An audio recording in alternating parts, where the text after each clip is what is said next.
Good evening, everybody. Welcome to the King Power Stadium in Leicester for the game live. We've got Leicester City against Burnley. Kick off about just under 25 minutes away as Burnley start their Premier League campaign. It has been a bit of a summer of turmoil at Turf Moor. No major signings, and Sean Dyche with an injury list that includes the likes of Gudmundsson, Barnes, me, Tarkowski and Cork, amazing, with about 13 fit senior players and having to play youngsters, put youngsters into his squad.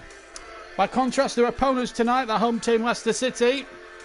Well, you saw in the game last weekend when they won 3-0 at West Brom with 2 goals for Jamie Vardy from the penalty spot and Cass Jang marking his debut with the opening goal. Burnley have played in midweek. That was in the Carabao Cup competition.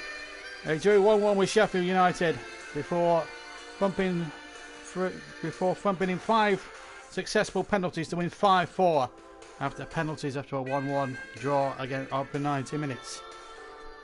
And we're going to give you a bit of a build-up. Also, we'll bring you some commentary, audio commentary from highlights from the 3 earlier games. That'll be our half-time. That'll be our half-time thing for you to fill up the half-time break. We'll have the commentary action from audio commentary action from Brighton against Newcastle, or Newcastle against Brighton. The day's early kick-off at St Mary's between Southampton and Tottenham Hotspur, and a real good match that was too. And the big one from earlier on today between Chelsea and Liverpool. If you wanted me to tell you the scores from those games, I can tell you now. I hope you like the new music as well. Hi Kenny boy, nice to have you with us. This is our new theme music, by the way. You might recognise it from my former ITV coverage. But anyway, here's all the results for today. You'll hear commentary highlights from all of them at half time. Southampton 2, Tottenham 5. We'll give you a rundown on the scorers as well. Ings with 2 goals, 1 after 32 minutes. Son Heung-min pulled it level at 45 minutes, 47, 64 and 73. Kane added another one in 82, and then Ings got one right on the stroke of full time. A bit of a coupon buster here at St James's Park as Brighton and Hove Albion, one of my tips again for relegation, would you believe, have only gone on one, haven't they? They won 3-0 today against Newcastle United. Neil Mopai with a penalty, and then got a second one about 3 minutes later after 7. Harry Conley made it 3. Basuma was sent off as the music now fades into the distance. And then the big one, Chelsea 0, Liverpool 2. 2 goals from Sadio Mane after 50 and 54 minutes, giving Liverpool a big plus in the game. But we're going to talk about Burnley for a few minutes because we want to get people's opinions on what's been really a horrible close season for the Clarets, because first of all, they've got no more than 6 key players missing. That's Johan Gudmundsson with a knee injury, Tarkowski's out with a damaged toe, whether that's true or not I'm not sure. Ben Mee's out with a thigh strain, Ashley Barnes is out with a groin strain, and Jack Cork's out with the ankle. But also they've let 3 players go in the summer, which was well publicised. Jeff Henrik has now left Burnley and gone up to Newcastle. Joe Hart has left and gone up to Spurs, and Aaron Lennon's left and gone to Turkey. Now, the only signing that Burnley have brought in thus far this summer has been a backup goalkeeper from Wolves called Will Norris.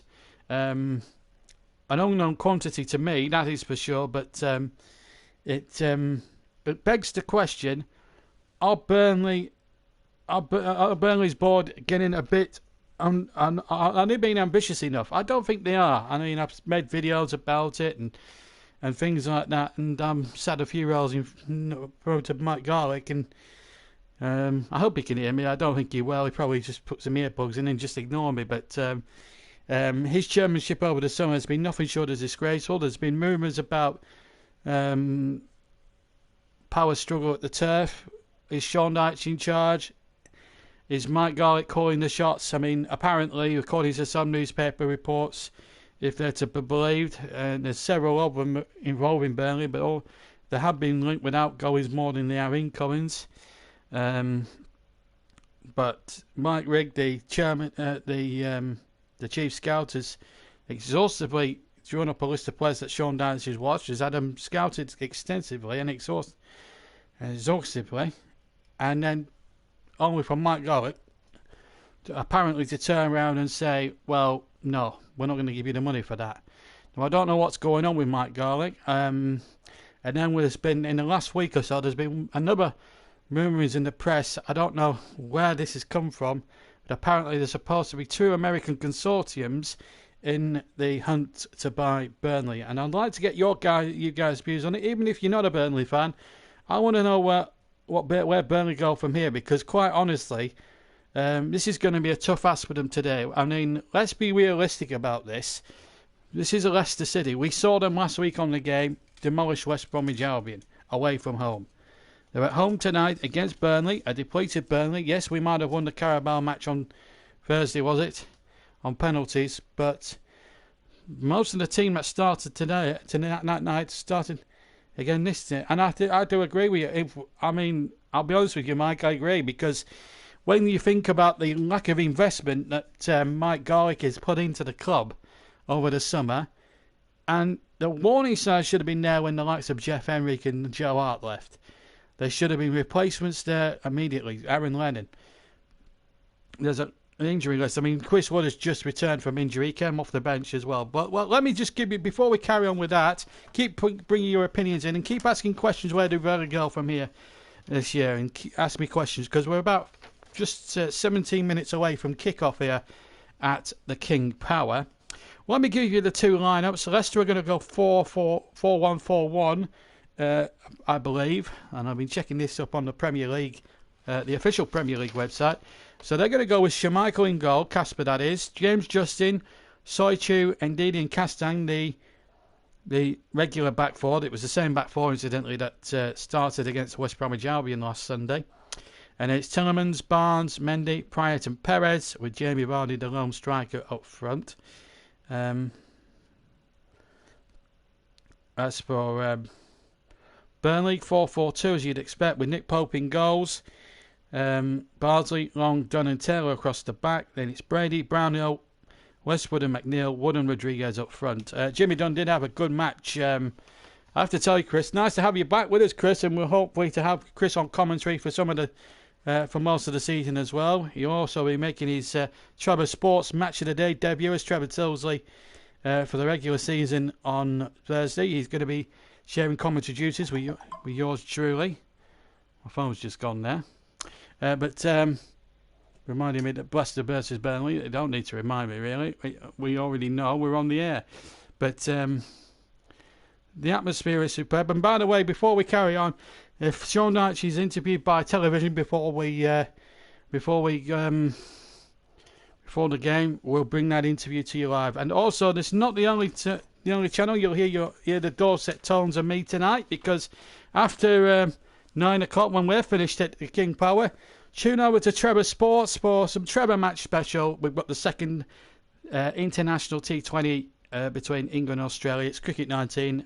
We let the AI play that one, and believe me, even if you don't like cricket, Chris, it's worth tuning in just to hear me and Trevor commentate with each other, because the chemistry between the two of us, believe it or believe it not, actually was quite incredible, really. Anyway, so yeah, now I'd like to know what people think of the Burnley situation. Should we have brought players in? There are still,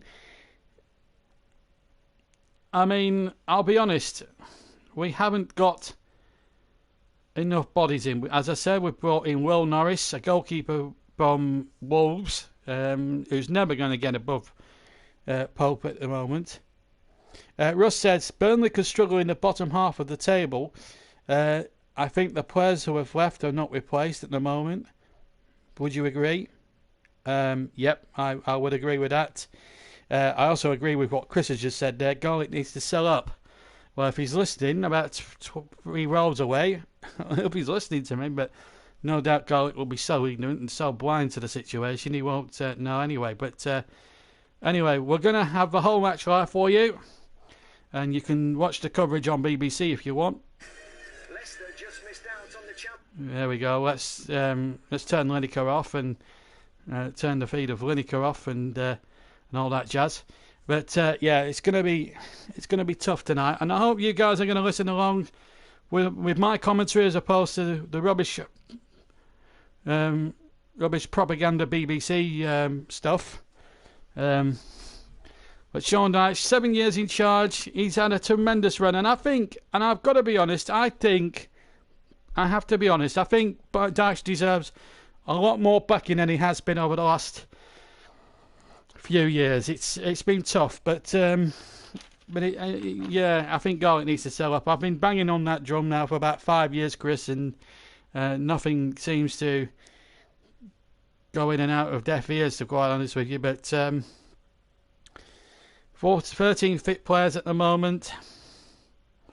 No major signings. That one signing from Norris. I mean, Burnley will be a little bit confident that they've won a match this season, albeit on penalties. And I think for large parts against Sheffield United, I think large parts against Sheffield United, I don't know if you saw the match, Chris, but for large parts of the second half, I thought Burnley were the better side. But there you go. Well, that's up to Sean Dyche. I mean, a lot of the players that I would have liked to have seen play for Burnley have gone to other clubs. For example, Eze gone to Crystal Palace. I'd have liked to have seen Ollie Watkins from Brentford, but he's gone to Aston Villa and he's hit the ground running there at Villa Park. It's, you know, I would have liked to have seen players like that. I would like to have seen a right winger come in. I don't know who. But I just don't think Mike Garlick's the man now for the job. Now I don't know whether, as I said, it's up. Obviously he's the money man, but I mean, Mike Rigg and Sean Dyche have spent probably countless hours drawing up lists of targets and scouting reports, and they've spent many hours, and it just seems to be a wasted exercise as far as Mike Garlick is concerned, because it seems to me, I don't know how other people feel. There'll be Burnley fans up and down the land tonight who'll be disagreeing with me or agreeing with me on this. But the hashtag back the board, back Dyche, has been trending a little bit on Twitter.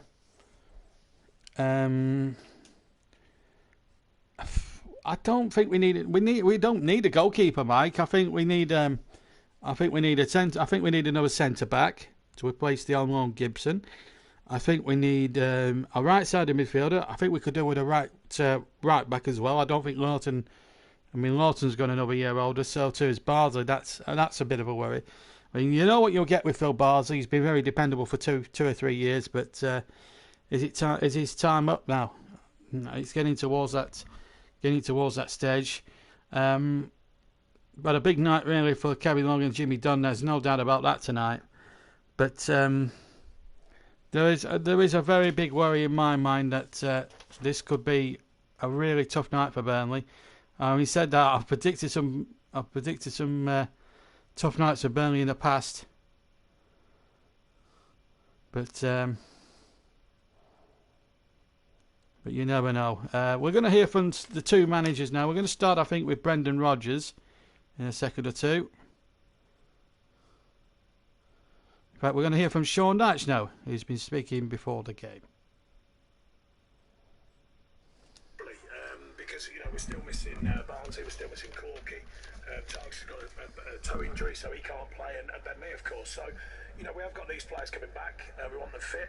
Sooner the better. And Johan, of course, I missed out Johan Goodmanson, so the sooner they're fit, the better. How important could momentum be? Because you're actually going for back-to-back Premier League wins for the first time since January today. Okay, well, there we go. So, no, it's always important to win after winning. Like as I said, we had a period last season where consistently we were very good. So yeah, so if that's a statistic, then it'll be nice to get the win.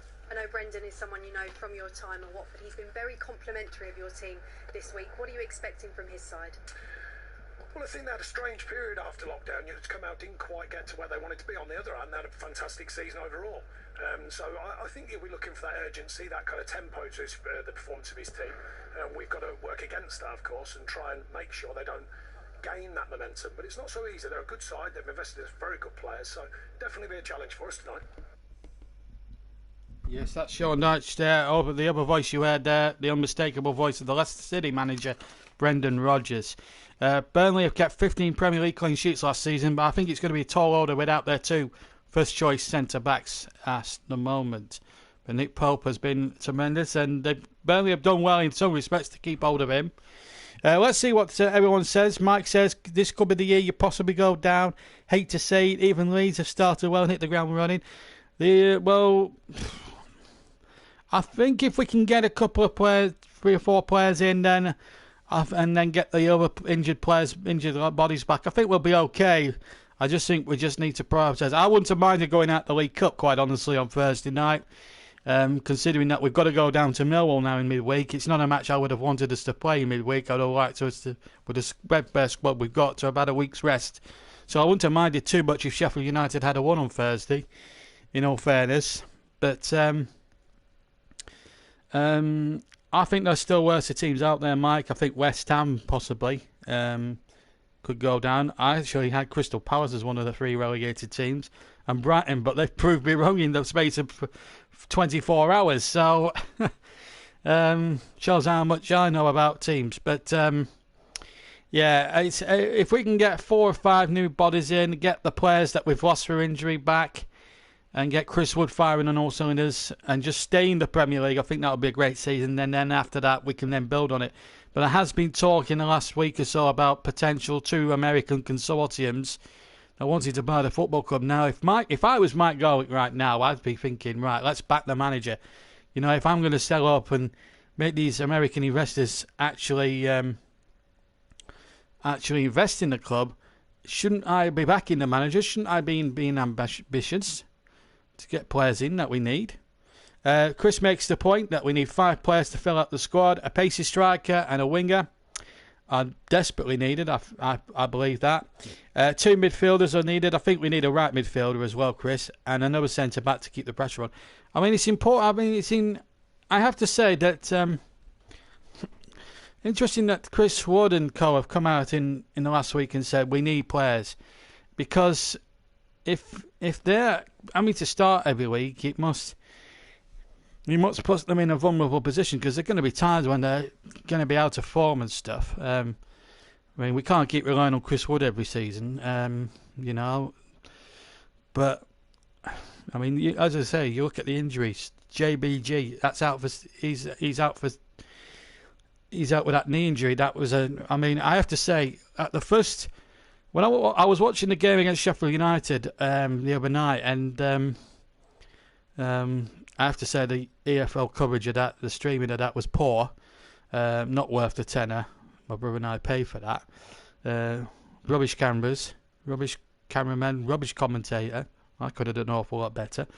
Just saying. I'd have been 4 times cheaper as well. At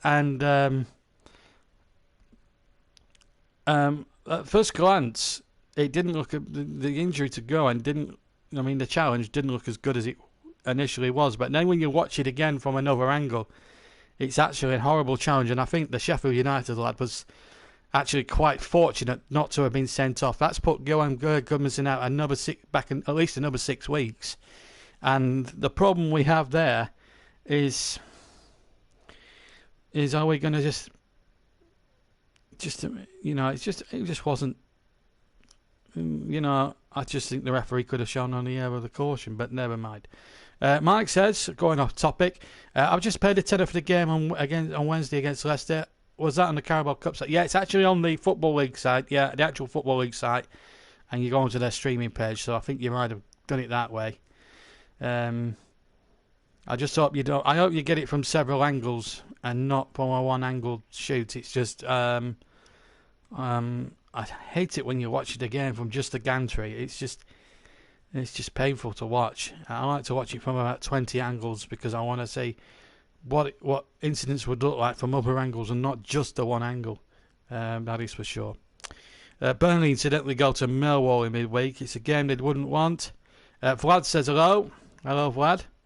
Right, we're about 4 minutes away from kick-off. We better get into commentary mode, because the teams are just about out onto the pitch.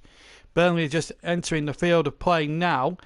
I would have said a rapturous reception or an hostile reception, but there's nobody here, obviously. It's eerily empty. I'll tell you what, when the King Power is full on a match day and under normal conditions, when there's no...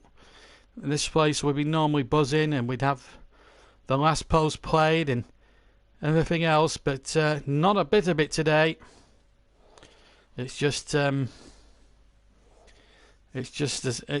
you were. So the teams are now out into the cauldron. That is, it would have been a cauldron, Leicester City, but there we go. How much is it? Do you think it's a dis- And well, they are playing that at the moment. We've just turned Lineker off. We do have the option. We've turned the commentators off on the actual television channel, so you can be able to hear the noise and the commentary as well. We're just waiting for those to for Lineker to shut up and let us get on with the real business as we see Brendan Rodgers. Hello from the Ukraine. We're coming live to the Ukraine.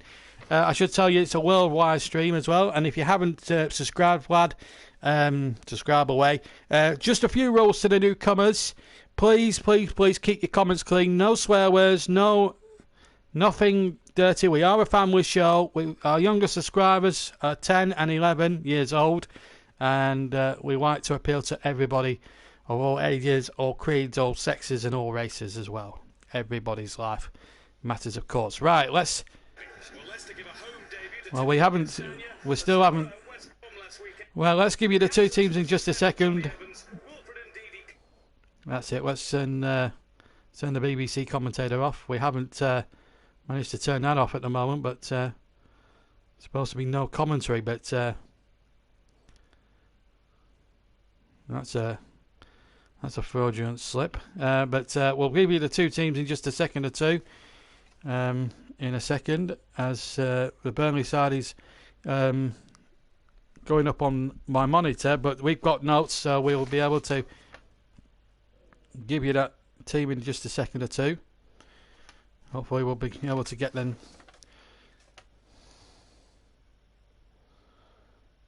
Hopefully we'll be able to bring this to you live without the need for Messrs Mulberry and whoever is on with him at the moment. He's actually trouble. He was at the Manchester United game the other day, funnily enough. Thomas, Benson, and Glennon. Now at the moment he's still with us, so we'll give you the teams we'll give you the teams anyway before the kick-off. Let's give you the Leicester side with Schmeichel in goal, Justin, Soitu, Ndidi and Castang, Tillemans, Barnes, Mendy, Payet and Perez, with Bardi up front. With Burnley, with Pope in goal, Barnsley, Long, Dunn and Taylor, Brady, Brownhill, Westwood and McNeil, Wood and Rodriguez up front, so essentially a 4-4-2. On the bench for Leicester, it's Ward, Morgan, Fuchs, Madison, O'Brighton, Chowdhury and Iheanacho, Peacock Farrell, Lowton, Peters, Bobby Thomas, Anthony Driscoll, Glennon, Josh Benson and Matty Vidra. Referee tonight comes from Bolton. That's Lee Mason. And let's just pause for... I think we're just pausing there for a second or two. Yeah, a minute silence.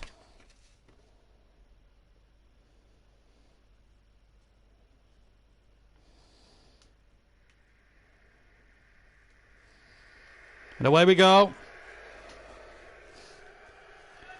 And a great atmosphere here.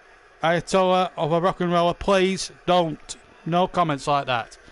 There are just to remind everybody, as Leicester are on the attack at the moment, we'll just break off for a second because we've got Jose Perez on the ball here. Going towards the penalty area. Turned away once more and hooked away. Keep your comments clean. Keep everybody... Let's just enjoy the match and talk. And let's talk about the game. And of course, any Burnley fans... come and join us tonight. Hopefully we'll hear from Trevor. And of course, after we've finished here at the King Power, you'll be able to I want you to go over to Trevor Sports. If you haven't heard enough of my dulcet tones, please come over to Trevor Sports YouTube channel, where we're streaming a Cricket 19 video, actually. It's Cricket 19 gameplay, but it's a cracker. England against Australia in the second T20. If you've seen the first one, I won't give the score away. But if you don't want to know the score, put your ears in your plugs now. If you haven't seen the first video with me and Trevor commentating. But to those who want to know what happened in the first game, Australia won by just 4 runs, and the second game was up at Old Trafford. So it's the AI. We let the AI play the game, and me and Trevor actually do a very good commentary. And it was a night. We recorded it the other night, and absolutely had a ball doing it. So go over to Trevor's YouTube channel when we're all finished here, and enjoy what we're going to see, what we're going to bring you today. Leicester in blue, the Clarets are in claret and blue, so both teams in traditional colours. And header won by Castang. Perez knocks it on. Taylor's in there for Burnley. Knocked up there towards big Chris Wood. A little bit of a boost for the Clarets to have him back in the starting 11. Came off the bench and did okay against Sheffield United on Thursday. Charlie Taylor coming in to the start. Gets the ball back. Nick Pope hits it away. Been looking to build on that success of last year with his 15 clean sheets, but he hasn't got his normal 2 dependable defenders in front. The honour of going in front of him falls to the 2 centre-backs, Long and Dunn, who in fairness didn't let the side down against Sheffield United on Thursday, but this is Leicester City, who we all saw put West Bromwich Albion to the sword. This is Castang, who got one of the goals in a 3-0 victory, headed away. That was Jimmy Dunn. Indeed, he was in there. Westwood, the captain, to get it forward. And Chris Wood, he's onside now. Chris Wood, big chance here. He's isolated against 3 Leicester defenders. And there was just no support for him in the end. He just doesn't have the pace like most modern-day strikers. He's a very sort of old-fashioned centre-forward, as Burnley fans will know. He'll get you headed goals. Maybe he could have took the shot on just outside the penalty box. But it wasn't to be, as Barnsley takes on Tillemans and fouls him. Free kick to Leicester City. Thank you very much indeed. Australia. Nice to have you with us all the way from Oz. Which part of Australia are you from? I'd like to know, please. I think we've been led in Melbourne, Sydney, Canberra. I think we've been there. Anyway, it's a free kick. Yuri Tillemans to take it. 3 and a bit minutes gone. Nearly 4 as the ball comes in. Pope with a not so convincing punch, but he got it out of the way towards the right-hand side where Dennis Pratt can pick the ball up. And he finds Mendy. Mendy goes inside McNeil. McNeil's trying to stay goal side of him. Good start to the game from Leicester's point of view. They've got Burnley right on the back foot here. Burnley with those 2 banks of 4. You always get that from a Sean Dyche team, that they're very well organised. Well, good evening. Give my regards to everyone in Melbourne tonight. And subscribe and hit the notifications if you want to hear a lot more of this. And also, I would go on to Trevor Sports YouTube channel, because we've got some Australian cricket coming up for you with Cricket 19 and mine and Trevor's commentary, and it's hilarious. I play Trevor Boycott. Trevor plays Trevor Benno. Anyway, back to reality, into the football. If you've just joined us, it's Leicester City 0, Burnley 0. Burnley, with just 13 fit senior players. We've got 6 first teamers out, first team regulars out through one injury or another. No Johan Berg-Gudmundsson, no James Tarkowski, no Ben Mee, no Ashley Barnes, and no Jack Cork. One thing I didn't tell you at the start, before the game, 2 assistants are Mark Scholes and Mark Perry. 4th officials Darren England. And the 2 officials at Stockley Park for this game are Andy Madley and his assistant Stephen Child. As Wilfred Indeed, he gets the ball back to Kasper Schmeichel. He kicks away right-footed towards the halfway line. And header one a couple of times there by Taylor. That was a good battle one there against Ayoze Perez there. This is Castang, who had a magnificent debut last week against West Bromwich Albion in a game that you may have heard with us. as Vardy, who got 2 goals that day at West Bromwich Albion. This is our 3rd Premier League match of the new season on the JB Sports channel. Into our 5th year of commentaries.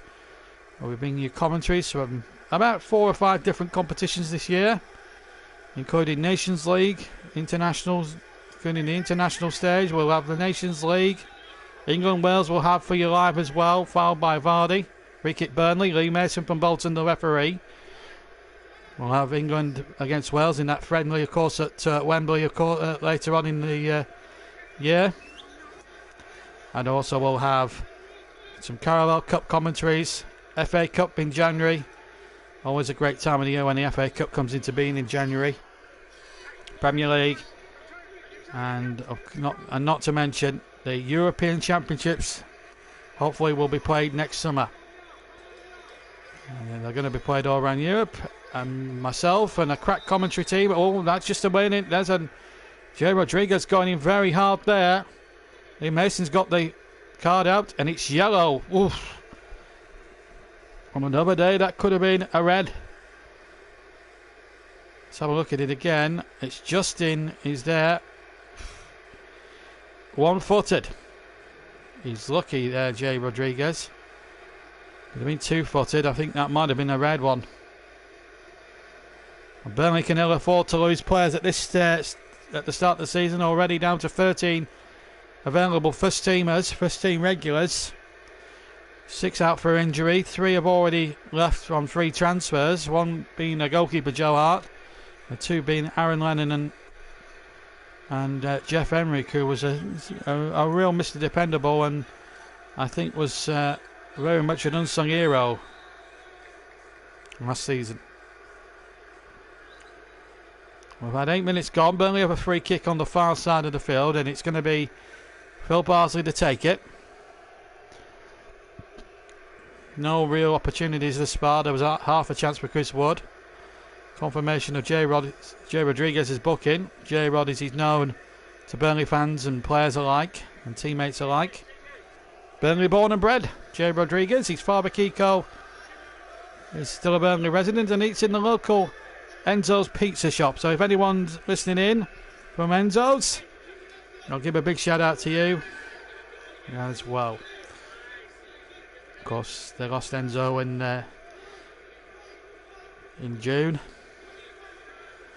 And another family there that run the shop, and my sympathies go out to them and with their loss, of course. But yeah, so if anyone's tuning into Enzo's, JB sends his regards, and I'll be in for my customary Al Fungi pizza very, very soon. Anyway, back to the football, and it's Nick Pope with a kick for Burnley, right-footed, forward again towards Charlie Taylor, who gets up very, very well. Tillemans is in there to win possession, and then the ball knocked forward by Castang, and then Jimmy Dunn in there on halfway to win the ball.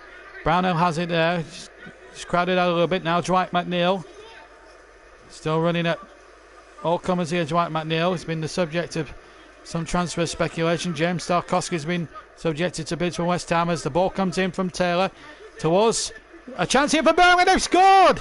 It's Chris Wood! Chris Wood scores for Burnley, and the Clarets, against all the odds, have taken the lead. No flicker of emotions from Sean Dyche. Burnley are in front. And it all comes from this cross from Taylor. Gets away there from Justin and smashes the ball into the back of the net. They'll obviously be checking it on VAR. I don't think there's much wrong with that. He's planted it beautifully into the left-hand corner of the net. It's a great finish. And the Clarets are in the lead. Wow, what a start for the Clarets. 10 minutes gone. And here we were for half an hour before the match talking about doom and despondency. If this stands, which it should be, then what a fillip for Burnley. And it does stand. The goal counts. 1-0. There might have been a slight push on Justin, but I think he went down a little bit too easily. And Leicester City trailed the Clarets by a goal to 0. Chris Wood has got off the mark. And Burnley, amazingly, are in front. And here he is now on the chase with Jamie Rodriguez. Soichu knocks it down on the far side. The Clarets, amazingly, are a goal ahead. Unbelievable. 11 minutes gone. And, well, it's artificial crowd noise you can hear, but I'll tell you what, if there were 3,000 Burnley fans now, they'd be in that corner away to my right. Cock a hoop. Here's Jay Rodriguez up against Justin. Gets the ball out again. Barsley with a cross, and it's wide of the target and behind for a goal kick to Leicester City. But what a fillip for Burnley. And maybe we were due a bit of luck on VAR. There is a slight push on Justin, but Justin makes a meal of it there. Woods just used his strength. There's nothing wrong with that goal at all. And Chris Woody was cruelly denied last year when VAR rubbed out a perfectly good goal, which denied Burnley, which should have been a deserved point at the King Power. I think that's karma, and I think justice has been done for what happened a year or two back. Leicester City 0, Burnley 1. What a turn up for the Bucks. And when Burnley score, they usually win. But wait a minute, here's Ayoze Perez. What a good challenge that was from Kevin Long. On the edge of the 6-yard box, it looked as if Ayoze Perez was through on Nick Pope, about to pull the trigger. And Kevin Long has been a very long-serving player. He's served the club for over a decade, despite not being first choice. And he got him across there and covered superbly. Burnley aren't out of the woods yet. Tillemans to Pryor. Now a chance for Tillemans again to cross in there. Harvey Barnes, who was born in Burnley, of course. Here to Tillemans. Tillemans has crossed towards the far post. Soichu can't reach it. Dennis Pratt can. Back to Soichu again on the far side. Leicester City 0, Burnley 1.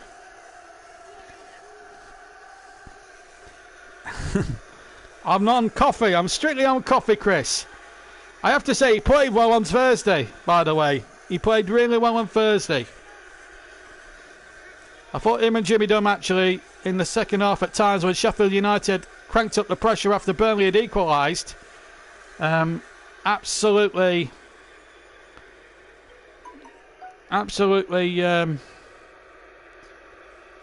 wrong song. There's Sean Dyche, Tony Loughran and Ian Wallen are his backroom lieutenants, if you like. Tony Loughran, the first team coach. Ian Wallen, the assistant manager, as Brownhill hits that forward, but it's Soichu now inside his own half. Justin is there for Leicester. Well, he's no slouch, Chris Wood, Mike. 15 goals he got last season. He's off the mark this season.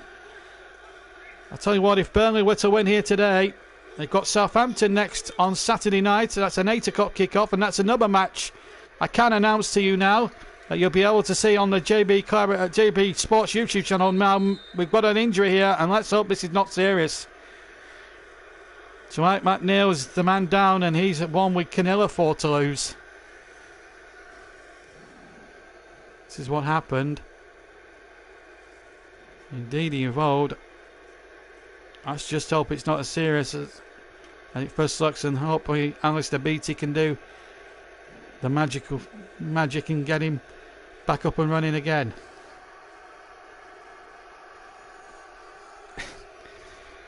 Well, they won't want to lose any more players to Clarets. We've got a very tough trip down to Millwall in the Carabao Cup competition in midweek. And the time sponsored by Herblo, the official timekeeper of the Premier League. So we look at Wilfred Ndidi.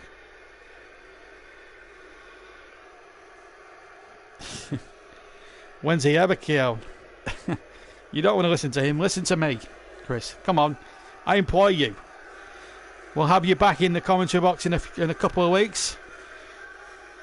Don't forget, we'll be doing some cricket streaming with Trevor Sports at 9 o'clock after we're finished here at the King Power Stadium.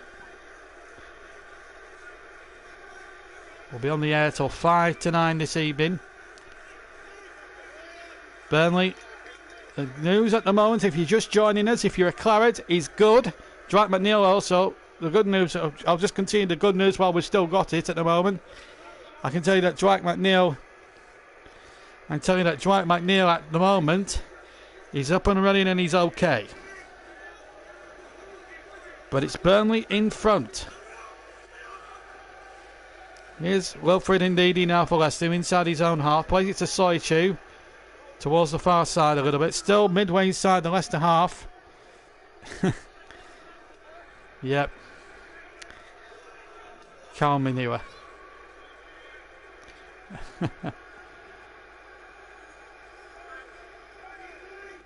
Or flurry of pig style, or flurry of pig manure.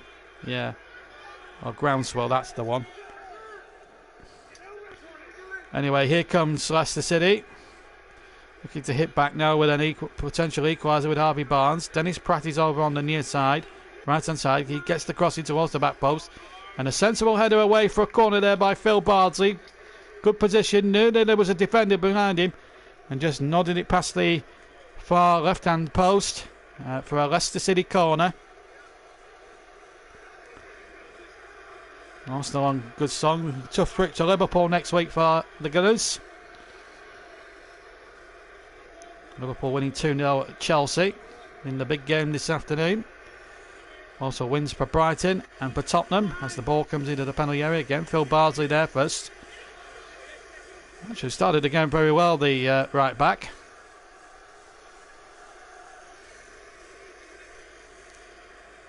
Coming up to 17-17 and a half minutes of the first half here. Live on JB Sports, the only place for the best in audio commentary with Chris, Russ and then Trevor when he comes aboard. When they all come aboard later on for season. And Mike as well. We're going to get Mike on for a few games as well. We're looking to cover more matches than we've ever done before in previous 4 years. We're going over 4 or 5 different competitions. So we're going to have to get our pool of commentators at full tilt. And they're all going to get a regular set of live matches as well. And me and Trevor will hopefully share presenting duties as well throughout the season. Kasper Schmeichel in the goals for Leicester. We're hoping to bring 1 or 2 new fresher voices in next Sunday. Burnley games, any ones that we do have will be exclusively mine. TV's had to be sent off, but it'll be back by next weekend, hopefully. Well, we'll have you back in a couple of weeks, Mike. Whenever your TV's fixed, we'll be ready to welcome you in with open arms, and I know you'll do a very good job for us as a top-notch commentator. So we've got a commentary team of 5, and Russ will be back with us as well this year as well. Here's Jamie Varney inside the area, kept 2 Clarence defenders to slip, has to pull it back to Castang. There's a chance here for Leicester, and it's gone in the back of the net. It's going to count, I think, 1-1. Burnley are protesting about maybe a foul by Vardy in the build-up. Well, this would be a disappointment if that's the case. I'd like to see that again. Just trying to think who's got the goal. I think it's Harvey Barnes who's got the equaliser. Let's have a look at it again on replay. What does Vardy do here? Does he foul Taylor here? Burnley are absolutely adamant that there's been a clear foul there and maybe a use of a hand there. They were certainly protesting against something here. Let's have a look closely. It's laid off. It's Harvey Barnes. I'd like to know what the claiming was all about. I think there was a foul in the build-up. That's what they're trying to protest. Jamie Vardy, I think they put... Well, Harvey Barnes, ironically, was born in Burnley. When Paul Barnes was a Burnley player 20-odd years ago, has just scored an equaliser. The goal was counted. I don't understand why. I think that's a disgraceful decision from the VAR officials. And disappointment there for the Clarets. Any chance of Nick Pope's first clean sheet of the season have fallen by the wayside. It's 1-1. And speaking of Trevor, here he is on... Now, you've missed quite a lot here on the JB Sports channel. Trevor, you've missed 2 goals. One from Chris Wood. And then just a minute or 2 ago, we saw Harvey Barnes score a controversial equaliser there for Leicester after it looked to me as if Jamie Vardy had clearly pushed Clearly brought down Charlie Taylor in the build-up, but the goal's been allowed to stand. Both goals made in Burnley. Sadly, Chris, one's gone against us. Well, it's one apiece here at the King Power.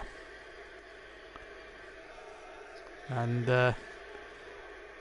Leicester, unsurprisingly, have had 73% of possession, 27% for the Clarets. I should also tell you, Trevor, we were talking about McDonald's last week in West Bromwich. Tonight I was in the hotel at Leicester. There's a McDonald's across the road, and I had a quarter pound of cheese, and I said no gherkins. They put the gherkins in. I spent half the time picking out my 3 gherkins in my quarter pound of cheese meal. But it was good nonetheless. Here's Jay Rodriguez, who's onside here. Battles well against Ndidi. Still Jay Rodriguez, right-footed, but goes wide at the far post. And behind for a goal kick to Leicester City. 22 minutes gone. It's Leicester 1, Burnley 1. Wife's got the telly, so I'm listening full audio mode. Well, I'm glad that you're relying on my dulcet tones to guide you through the game. As we just see a replay of Jay Rodriguez I can see a replay as Jay Rodriguez just miscued his shot from about just to the left of the D, going over the top of the crossbar. Yeah, so Trevor will be joining us. We're hoping to introduce Trevor and Russ back to the commentary box in a couple of weeks, within the next week or so. Next Saturday and Sunday. Also in between that, I'll be at the turf for Burnley versus Southampton. What a game it promises to be. And Trevor, promote our cricket coverage tonight. I've been promoting it since 6:30 this evening. Keep promoting. Come over to Trevor's channel at 9 o'clock after I've been done here. Because honestly, don't worry about the if you're not a cricket fan, don't worry. Me and Trevor make up for that with some very, very good-humoured, good-natured, bantered commentary. We're the rock and rollers of cricket commentary. Anyway, in football, we've got a corner here, and it's a Premier League game. It's Tillemans' corner. Pope was a little bit unsure whether to stick or twist there, but Burnley got it away. Castang, who scored a marvellous first goal in the victory at West Bromwich Albion last week. The ball thumped in there. Pope comes by his penalty spot and catches very confidently and bowls it out to Westwood. Westwood almost selling. Just trying to figure out who it was. Jay Rodriguez almost down the river, and then Phil Bardsley again. Not for the first time. Safety first defending. You'll be able to watch the cricket. It's Cricket 19. It'll be the Cricket 19 stuff, and the AI plays the game. And yeah, it's a good. I'll tell you, we had a blast recording the commentary, Trevor and myself. It was just one of those wonderful things. Earlier today, Spurs won 5-2 at Southampton. Brighton won at Newcastle, and Liverpool won 2-0 at Chelsea. Those are the other score lines, in case you didn't know earlier on. As Jay Rodriguez gets the ball down, gets the ball in there towards Westwood. Westwood, oh, that's a silly foul. That's a silly foul by Mendy, and I'm surprised. I would be surprised if he wasn't booked. Lee Mason quite right to book Mendy for that. That was an awful challenge. Brownhill coming away and was taken out quite categorically. I have to say, Josh Brownhill's been a clever signing. We signed him in January. You know, I think it was the only winter signing we made. But he came into the team and has not let anybody down. He's been Mr. Consistency coming into the team to replace the injured Jack Cork.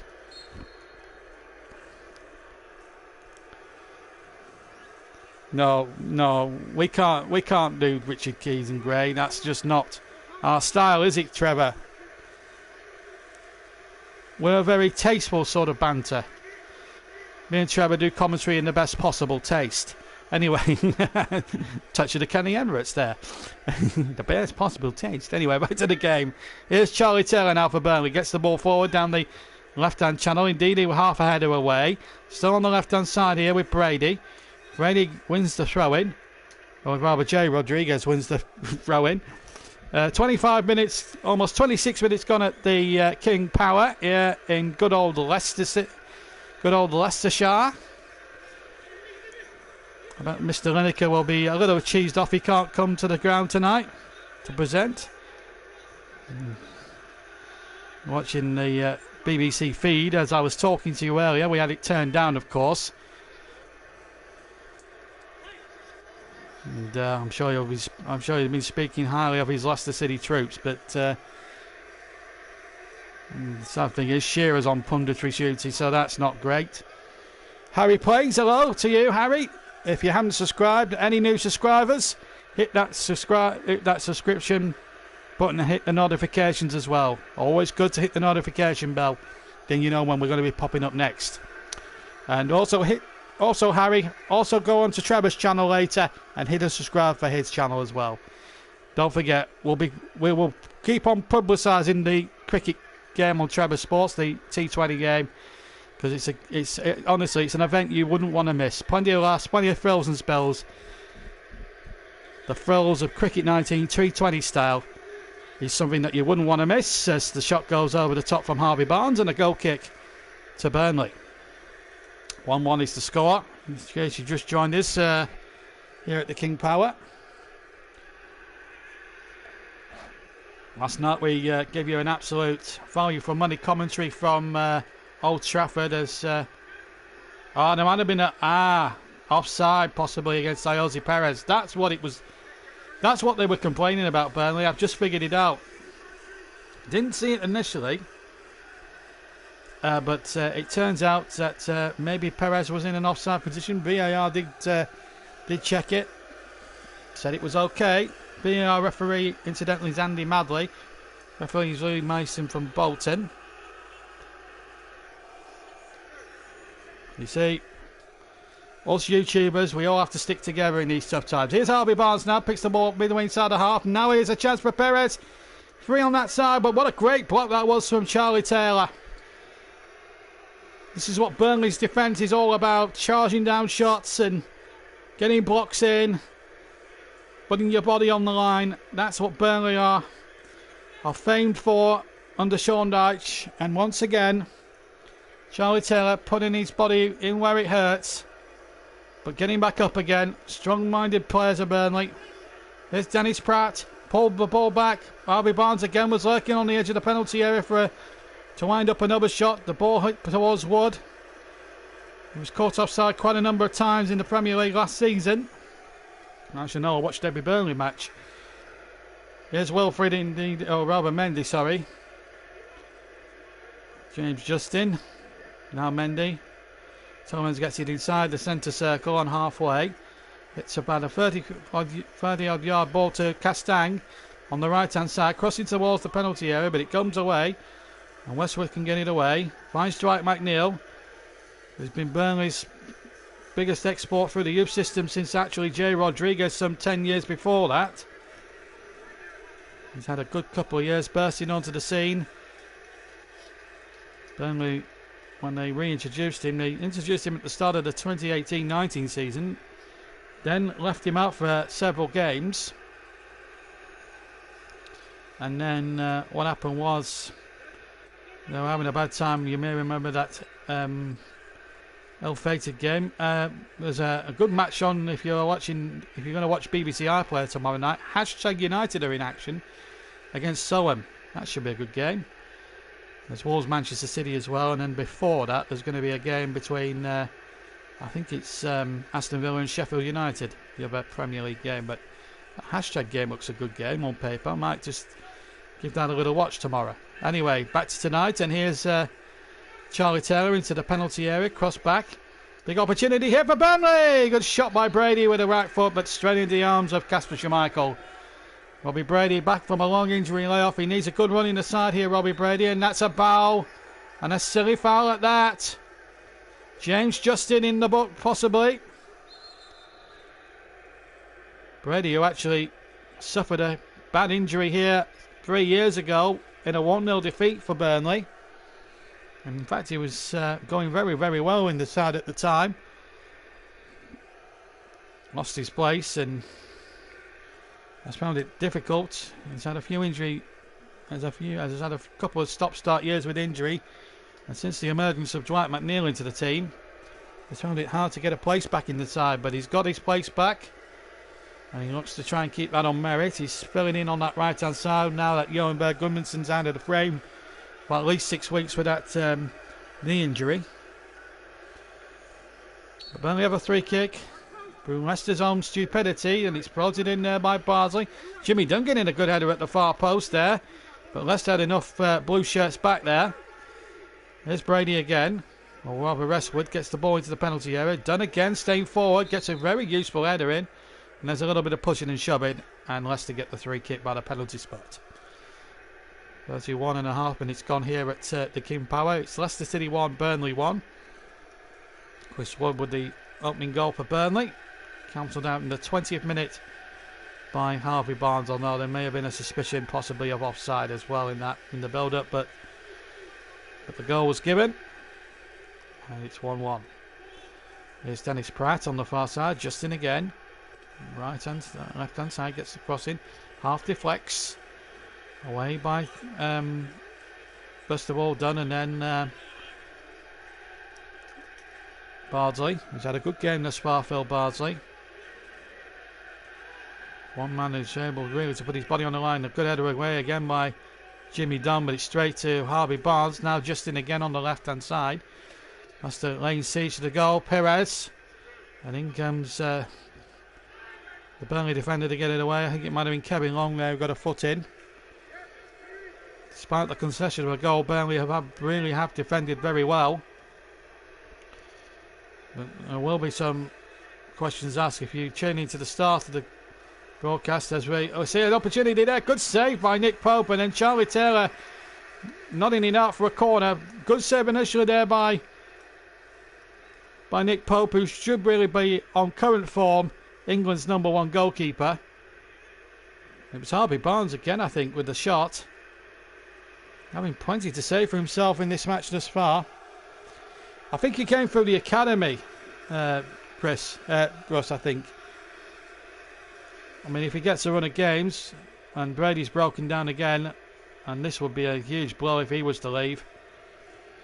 Just to remind you of the two benches, let me tell you the benches: Ward, Morgan, Fuchs, Madison, Albrighton, Chowdhury and Iheanacho. The Leicester are substitutes. Burnley, well, they're running out of options at the moment. Peacock Farrow, the goalkeeper. Lowton, Peters, Thomas, Driscoll, Glennon, Josh Benson and Matty Vidra, and this, oh no, this is not good news. This is not good news for Burnley, this. Already 6 players out with injury, and Burnley could be losing another one. Burnley having terrible fortune with injuries at the moment. But thankfully Robbie Brady's okay to continue. Ali Beattie giving him the all clear, but it's Leicester City crossing to the penalty area. And what's he giving here? Corner, is it? I think he has. He's crossing there by Yuri Tillemans. Left foot. Again, Pope was in two minds whether to stick or twist in that Burnley goals. In the Burnley goals. But with 10 minutes to half time, folks, it's not been a bad match so far. Remember, we'll be on Trevor's channel at 9 o'clock. Well, I'll be hot-footing it from the King Power to Old Trafford to bring you a day-nighter from a 2020 series between England and Australia. Australia won up in the series, if you've already seen the first match. If you don't want to know the score, I hope you put your hands in your ears or looked away. 10 minutes to half time here at the KP. King Power, not KP nuts. Burnley 1, Leicester City 1. 2-1 to each side last year in the two fixtures. 2-1 to Leicester here last season. Burnley getting revenge with a late goal from Ashley Westwood. Also noted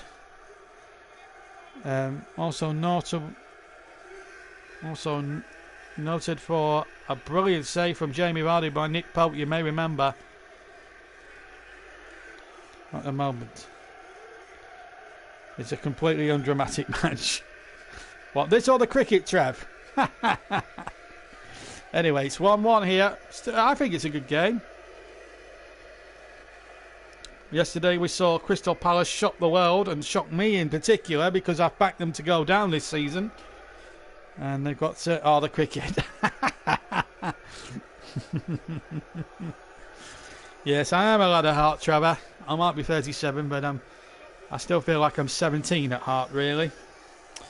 Anyway, back to the game, and here's James Justin bursting down the right-hand side. He goes down. I thought he went down in instalments there. It's a Burnley throw-in. I think the referee was right there. Justin was looking for that. Nothing wrong with that at all. Just a coming together. Bow on the far side, the Burnley right-hand side. Thankfully, Brady's okay. That's another meaty challenge.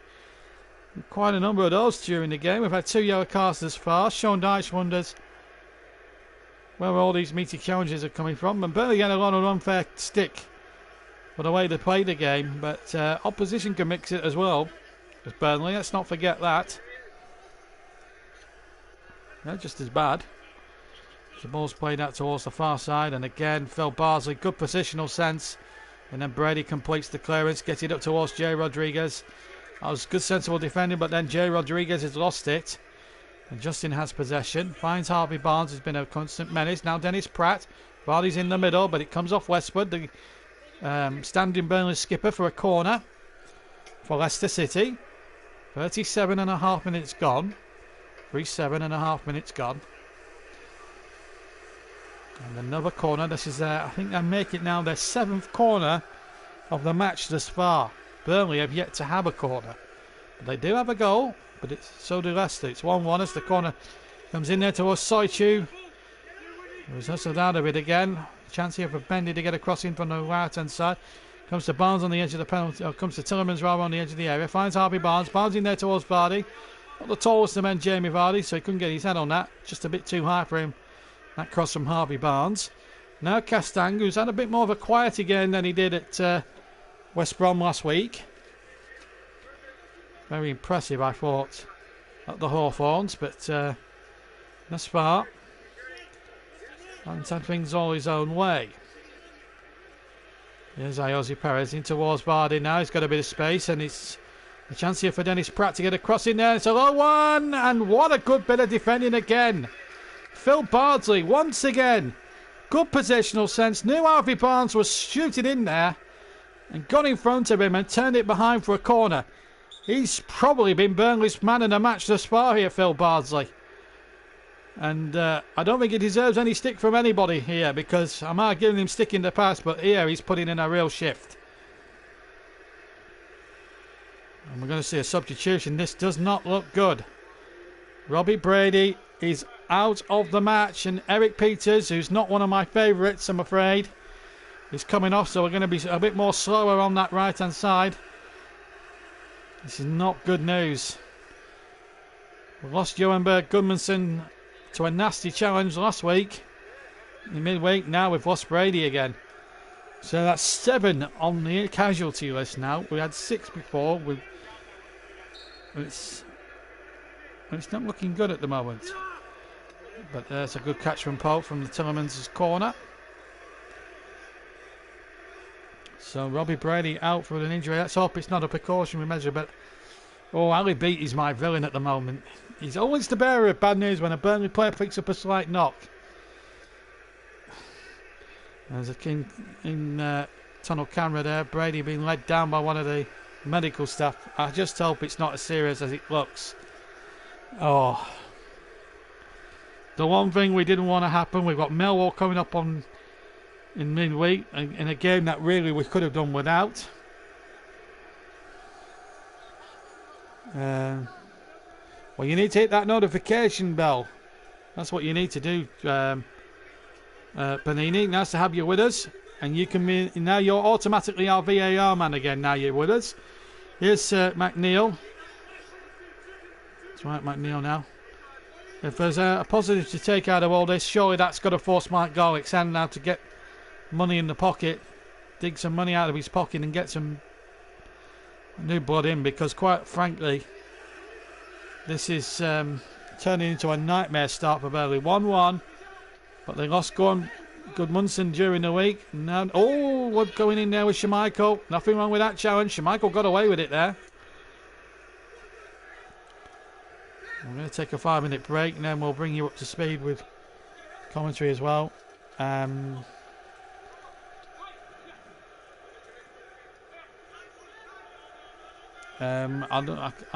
Well, we've got some sad news coming out of Everton tonight concerning the midfielder Gylfi Sigurdsson.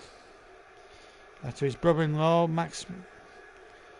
Maximilian Helgi Imbarson has apparently died.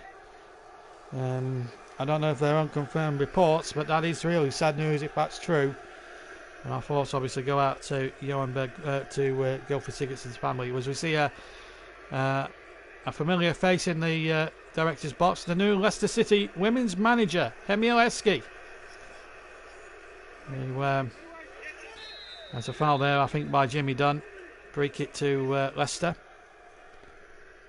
So Emil Heskey now is the new head coach of the women's. Oh, I don't know. I mean, Soichu there, he's made a meal of it there. I mean, what's Jimmy Dunn supposed to do?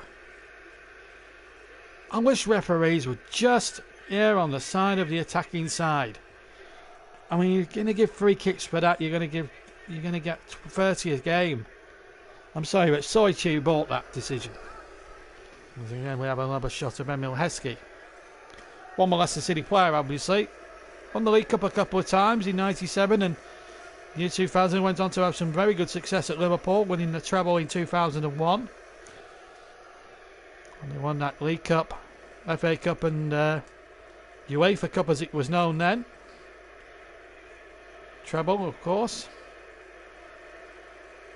Very good career, and then it obviously petered out, of course. He went to Birmingham for a short spell and got relegated sadly with them. He's come back to his first love, Leicester City. We used to call him Bruno, actually, Emil Heskey. Nicknamed him Bruno because he was a big lad, and after Frank, of course, the former boxer. And Pantomime Day. And Soichi was acting like a Pantomime Day when he won the free kick a few seconds ago. Anyway, here's Dwight McNeil has just gone over to the right-hand side. Looks as if he's gone to the right and Peters possibly to the left. Here's Eric Peters. He's actually gone into the centre of the park. And Peters there, just a little careless there as that ball was played through. McNeil went to win the next ball. Jay Rodriguez is over on the far side. Soichu's the defender. Soichu does well, actually. Justin gets that forward. We'll try and find out what the news is on Robbie Brady if we can get any for you. Half time. We're into the final minute of normal time. We'll take a 5-minute break, of course. And then we'll reacquaint you with some audio commentary from earlier on today. From the games at St Mary's, St James's Park and at Stamford Bridge.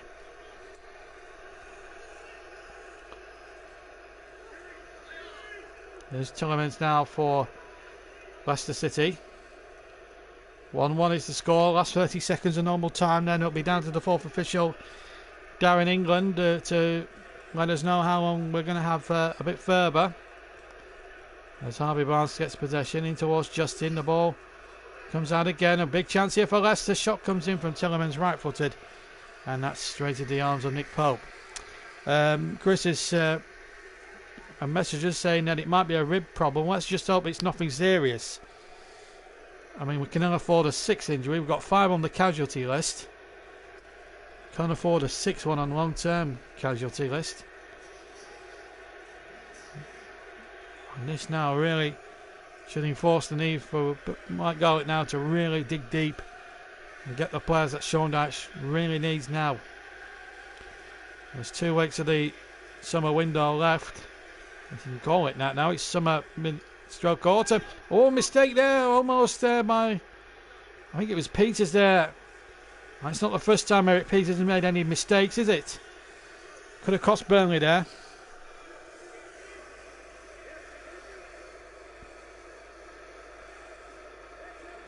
The problem with Eric Peters is he can't defend. Still 1-1 is the score. Now foul there by Brownhill. On Tillemans. Been a good battle in the midfield area. It's been a very interesting watch on that side. 2 added minutes, for which we played one of them, and Leicester still on the attack here. And this is Castang again. That's it, trying to get it onto his left foot maybe. Still Perez into the penalty area. Castang again. From Tillemans, pass. Good cross from Castang, but it's too far over Harvey Barnes' head. And behind falls the goal kick.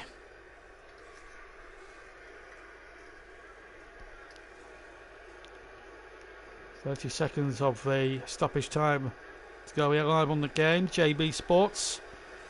Live commentaries.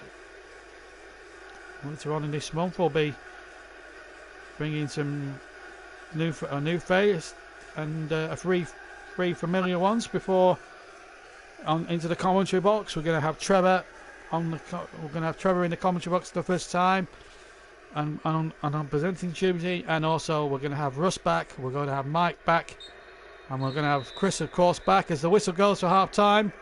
So it's on us even at half time. Chris would have put Burnley ahead early on, but then around about the 10th minute mark. But then Harvey Barnes 10 minutes later levelled the count. It's half time then at the King Power. It's Leicester City 1, Burnley 1 at the break. And there's the scoreline as the teams make their way off the field. We're going to take a little break ourselves. We're going to take about 5 minutes, and then what we're going to do is play some commentary highlights from this afternoon's three other Premier League games, and that will be done in a few moments from now. So we're going to take a short break, get refueled, get a coffee on the go, or beer, or whatever you're having along with your football tonight, and we'll come back to you not in a short while. But the news here at the King Power is 1-1 at the moment between Leicester City and Burnley, but Robbie Brady has gone off with what we believe is a suspected rib injury. So some good news and some bad news. Well, at parity at 1-1, but the news is not good for Robbie Brady. He's out of the game. So we're going to take a short break. We'll be back with the roundup of the other games in just 5 minutes from now. 1-1 at half time. We'll be back in 5 minutes.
Welcome back to the King Power, where we've got a scoreline at the moment of 1-1 at half time. So we're going to rerun some Premier League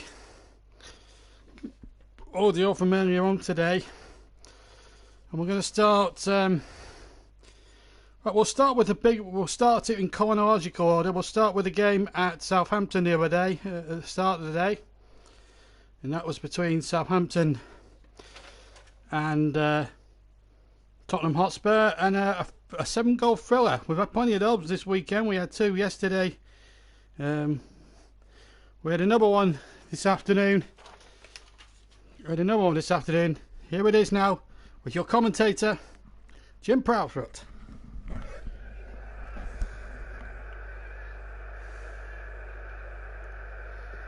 Flagged in by Ryan Bertrand. Shea Adams, what a save! Stunning stop, great reflexes from Hugo Lloris to deny Shea Adams the opening goal.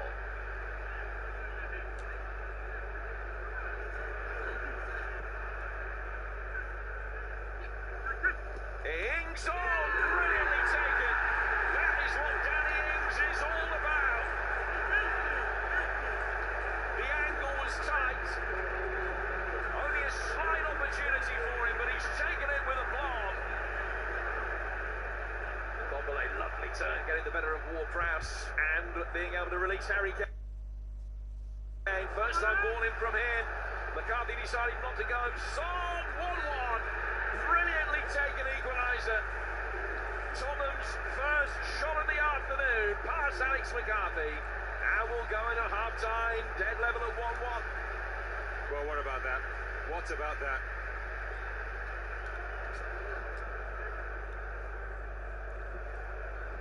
Here is Kane, turned immediately round the corner for Son. Flag has stayed down and Son finds the finish. Tottenham Hotspur back ahead. He scored twice in 2 minutes either side of a half-time interval. Once Son gets clear, that's Southampton defence. Here's the pace into high line. Can't bring him down. Has a look at the goalkeeper. Steers it past him. Over the top from Kane, and Son Heung-min is in. A chance for a hat-trick for Son Heung-min. 3 goals for Tottenham Hotspur, and the South Korean has them all. It's an afternoon where they haven't been convincing, but his finishing has been superb, and surely has provided the platform for Tottenham's first league win of the season. Southampton duo at the back today had struggled, and they found Son again here, and this time he finds a net for 4. It just gets better and better for Son Heung-min, and Tottenham have ripped Southampton apart in this second period, and Son is the chief executioner.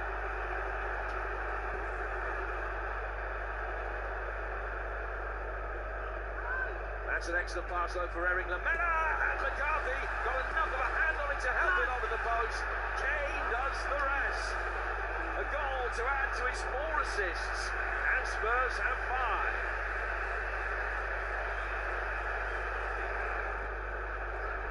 Here's Jennifer. No handball, despite vociferous claims back from Ward-Prowse. David Kuhn is over, and the referee review area.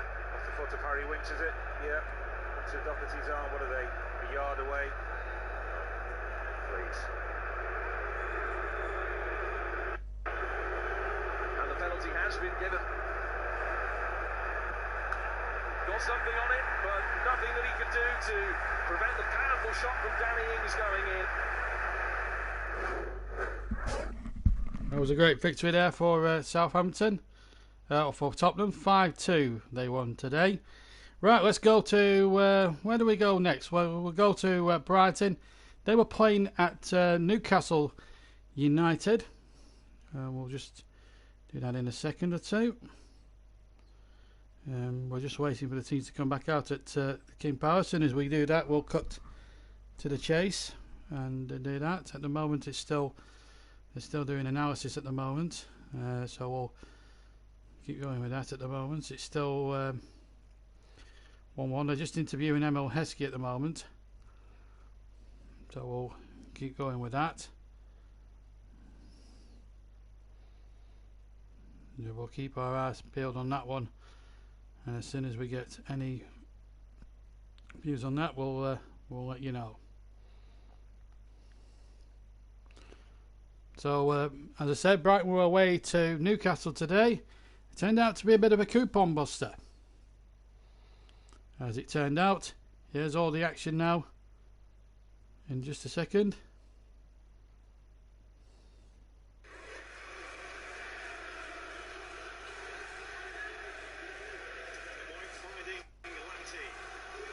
Here it is now. To help out defensively and they make that challenge there. The referee has a look and says penalty.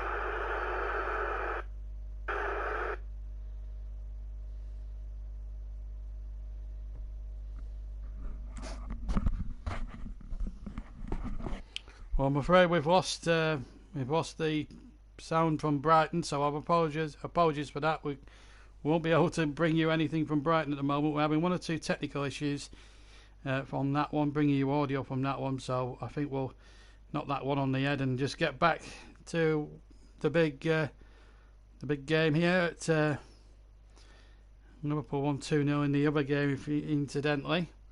So we just wait for the second half to restart. And so it's 1-1 here at the KP, and we're just waiting for the teams to come out. But needless to say, Brighton won 3-0, and we've also got problems, I believe, from Anfield, sound problems. So we're having difficulty with that. And the old gremlins always strike when you don't want them to. And exactly what's happened again here. But the lights are on now at the KP as we start commentary of the second half. And the teams are actually back out onto the field, so we can now resume the commentary in a minute as Messrs Rogers and Dyche are both out into the respective dugouts for the start of the second half. So we're all set to go then in just a second or two.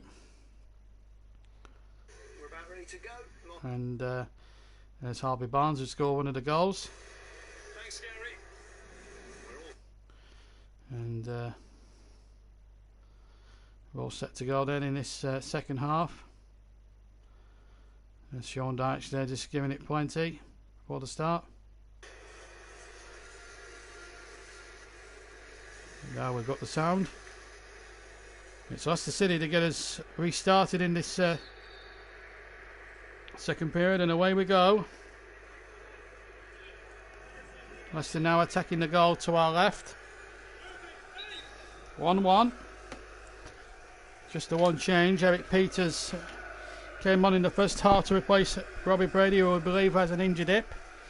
Don't forget, if you're new to the channel, please hit the subscribe button. And don't forget to hit the notifications. Live commentary on JB Sports. As soon as the second half's finished, we'll be all going over to Trevor's Parish for that Cricket 19 video that he's got up for us. I was able to do commentary with him, and we make a great duo as cricket commentators, but we are unsurprisingly very entertaining. When we did it at Lord's last week, we were absolutely superb. I've only got like 10 minutes to, once the game's finished, I've got like 20 minutes to get myself down to Old Trafford. So I've got a fast plane waiting to take me down there, and I think they're going to land me outside Old Trafford. I've got a fast chopper waiting to get me down there. Anyway, here we are at in real life here at Leicester City. 1-1 is the score, in case you just joined us. Chris Wood scoring the first goal after 10 minutes. Harvey Barnes equalising on 20. And that's how it has been so far. I mean, a point wouldn't be a bad result for the Clarets, considering they've got injury problems and everything else. It's a tough test going to Leicester. They're unbeaten in the Premier League against Burnley here, the Foxes. So not a foregone conclusion. As Soichu just hooks it into touch for a corner. And I think that's Burnley's first of the entire match. 46 minutes the Clarets have had to wait for their first corner of the contest. Now, can Burnley get their noses in front? Actually, Westwood, we know, can put them right in on that goal line. He's going to take it from the far side. He's got a better curl on it from the far side as opposed to the near side. Then get him in right on that goalkeeper as that ball comes in there. And Jimmy Dunn was up there, and in fact he's been penalised, and it's a free kick to Leicester. But Jimmy Dunn got up there between two Leicester defenders and wasn't far away from getting on the end of that. That would have been a great moment for the youngster, making his first ever Premier League appearance.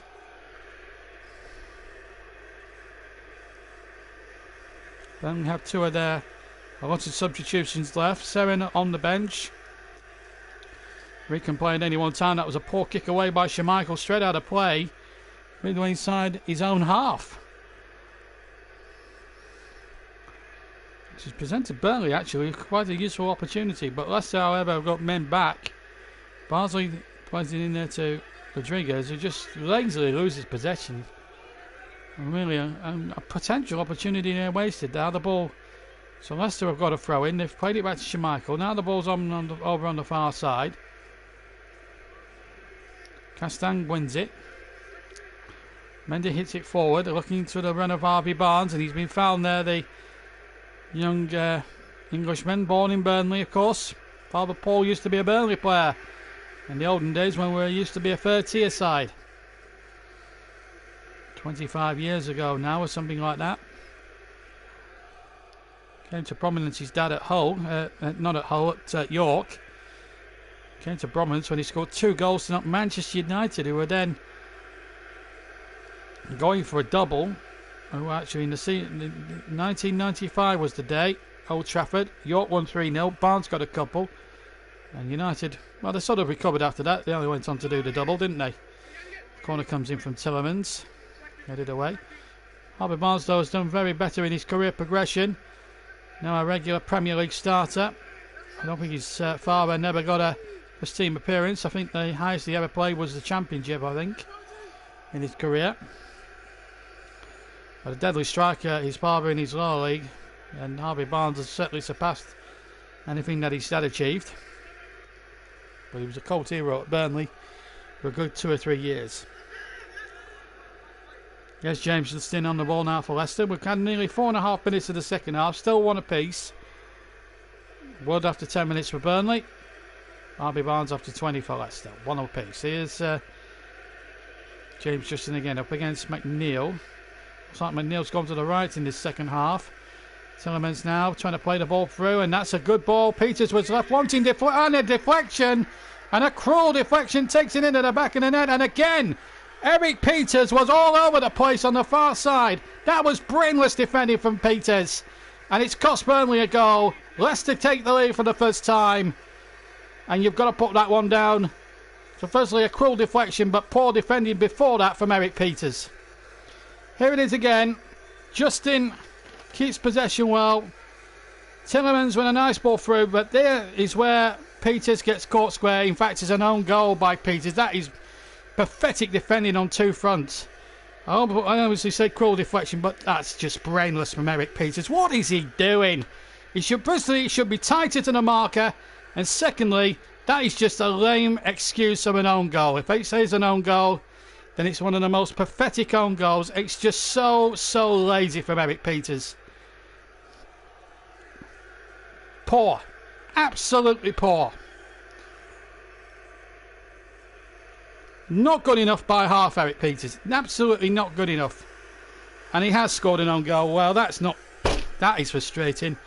And because of that, I've just spilt coffee on my notes because I'm frustrated. I've just spilt coffee all over my notes because I'm so fed up of Eric Peters making elementary mistakes. And now I've got to carry on without them for a little while they dry.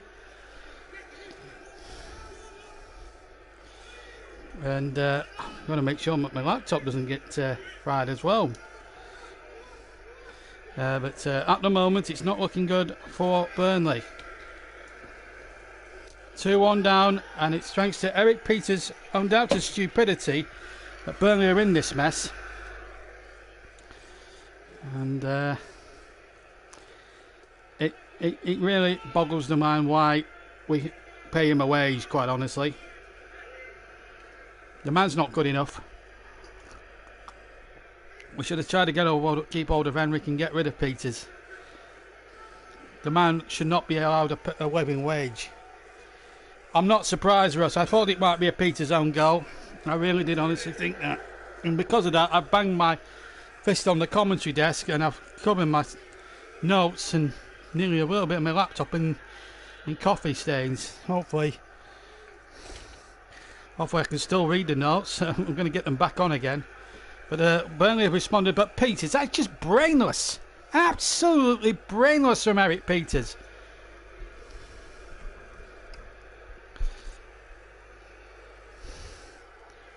Oh, dear me. There was no danger there. It was just laziness. He's just put a lazy foot out there. He's deflected it past Pope, who can do little about it. That is just shocking. Anyway, it's a corner to Burnley.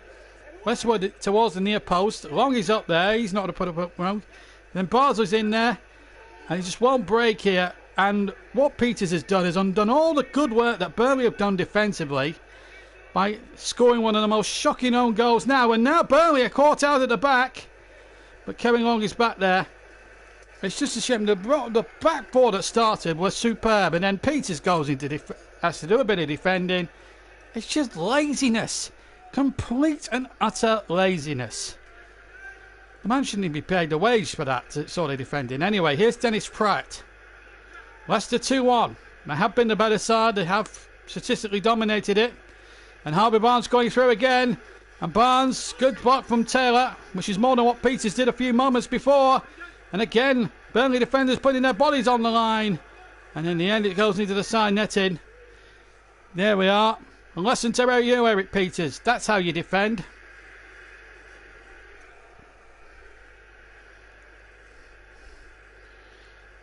Charlie Taylor showing a more experienced player how to actually defend. And even then, Peters is not back doing his defensive job. He's just lazing about. Completely lazy. Oh, why did we bring him in last summer? I still can't think why. Anyway, it's a corner. And again, they were very slow to react there, Burnley. From the short corner. Dennis Pratt with a cross. Perez can't control it. Disgusting defending that from Eric Peters. That could cost Burnley a point there. And it will be a real disappointment, really. Because they've done really well in terms of keeping Leicester out there, and then Peters goes and do a full thing like that. It's one thing, Leicester scoring goals at will, but then when you gift them goals, when you gift wrap them goals like that, then I'm sorry. He gets criticised for me. I mean, I can stick the knife in at certain people, but Peters, that's just inexcusable. Anyway, here's Nick Pope. He never gave his goalkeeper any chance at all.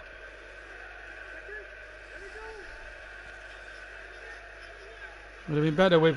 I mean, we could have done worse than put one of the youngsters in instead of him, to be quite honest with you. But that's my opinion on him. That's my honest opinion. I'm on the channel to give an appraisal of how I think the game's gone. We're going to see a substitution, I think. But we've got an injury here to Castang, who's hurt his shoulder, and well, Peters has hurt himself as well. I'm not surprised. Nothing against Peters, but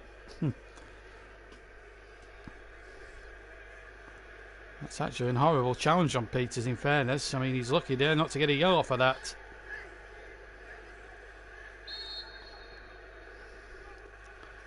Big kick to Burnley. Westwood into the mixer once again. Can Burnley respond and find an equaliser? Peters jumping, does win the header in fairness to him. Now he owes Burnley one now after his shocking bit of defending. 56 gone, it's 2-1 to the Clarets, and Lee Mason's put a harsh decision there by Lee Mason against Jay Rodriguez, and it's that man against Soichu. He likes to dive around, doesn't he? He likes to play the victim. Why do defenders these days want to play the victim and get 3 kicks for nothing fouls? Only losing some of the physicality out the game? I don't know. 2-1 to Leicester.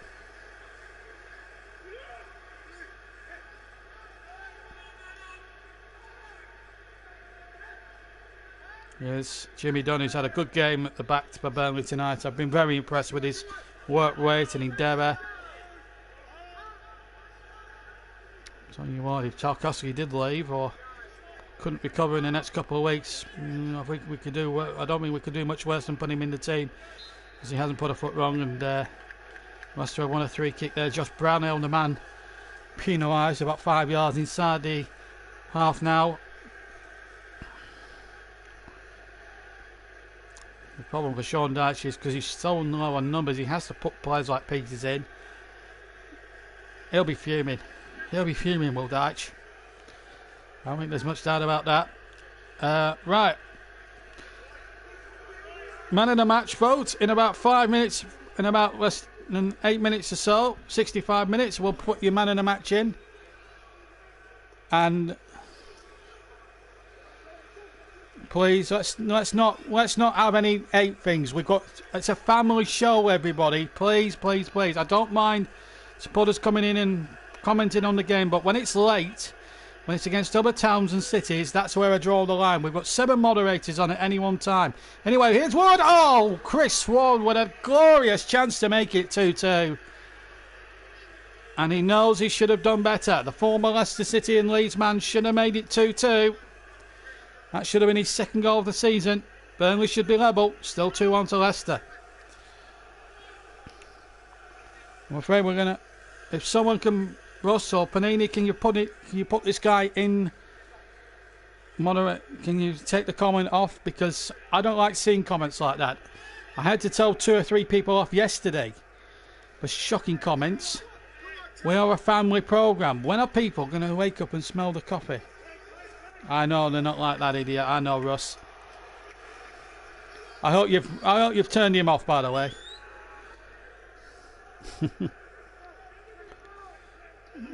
Bradford people are fine. They're great people. They're lovely. But I'm sorry, that comment is unacceptable. And we will not accept that on the channel. And I will be making a video later on tonight about it. Thank you, Russ. 59 minutes gone. I was just about to say before that complete idiot tried to spoil things there.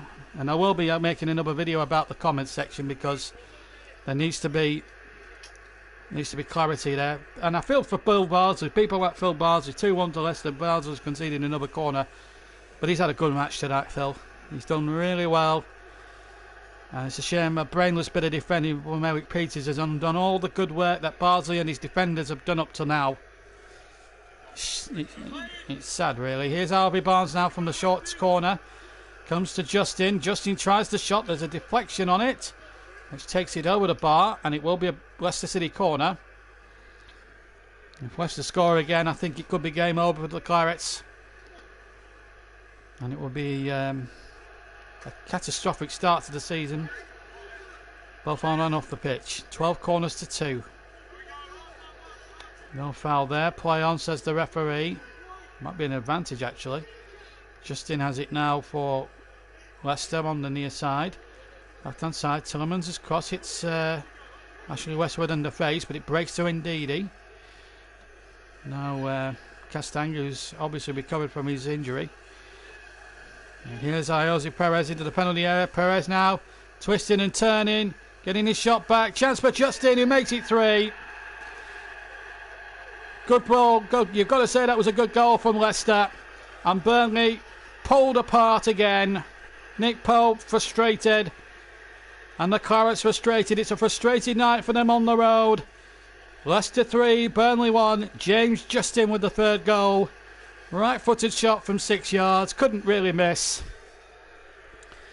And Leicester are now in absolute 7th heaven here. Good play, but it was shocking defending there from the Clarets.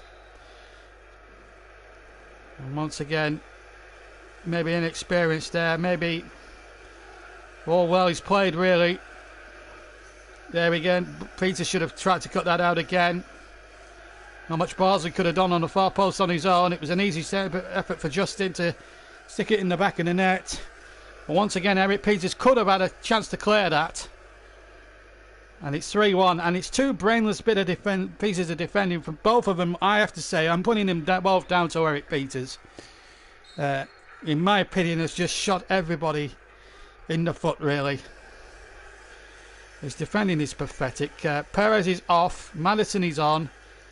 And it's Burnley are like lambs to the slaughter. Already lost Robbie Brady to injury, and that's probably changed the entire complexion of the game.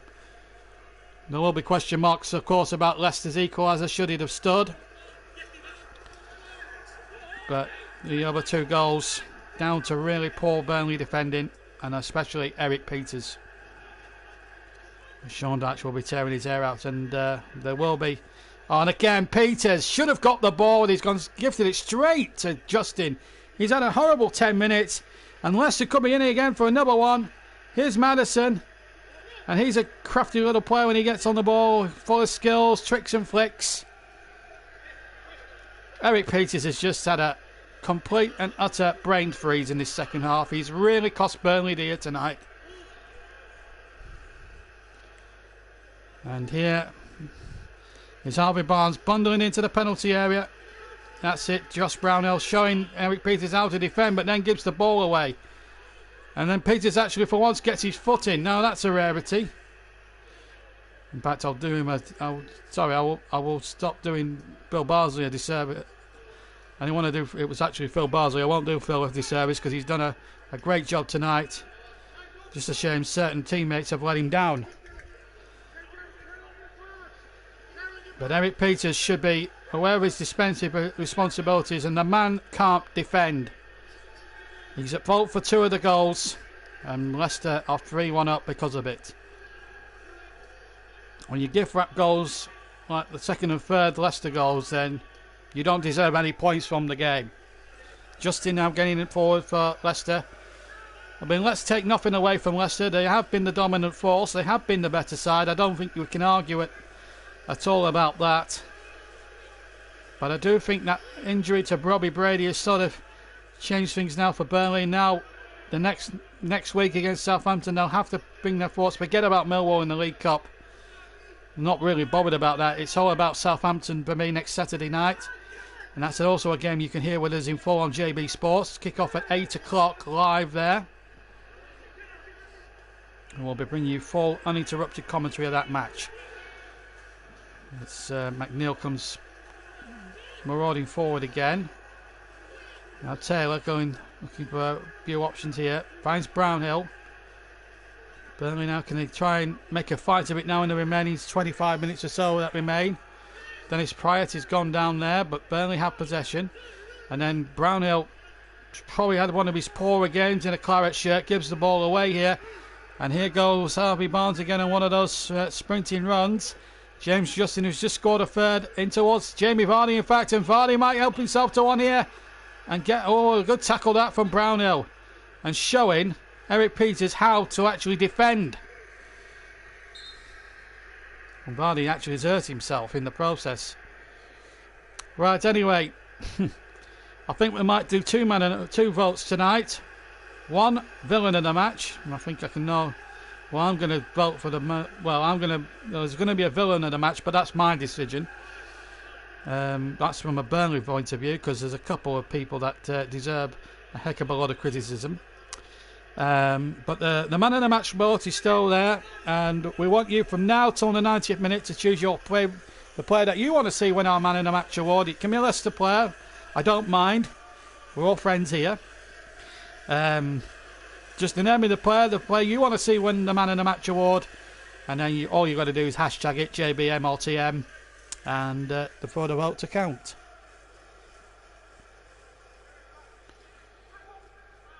Can you change your name, please? We don't want to. I'm not reading that out because it's got a swear word in. Change your name.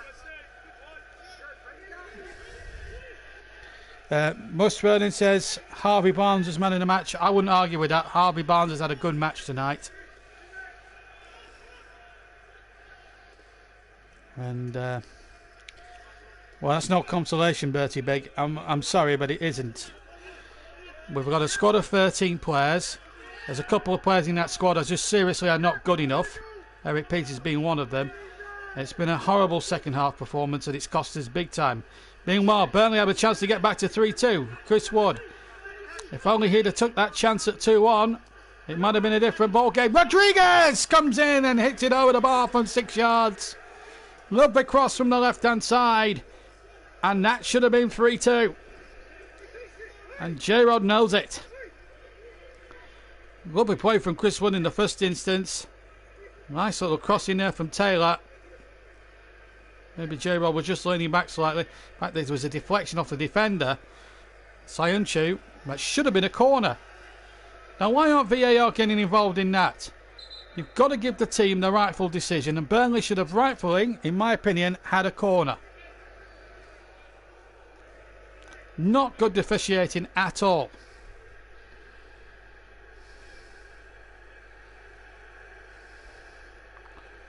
So note of frustration for the Clarets. Jay Rodriguez can't believe it.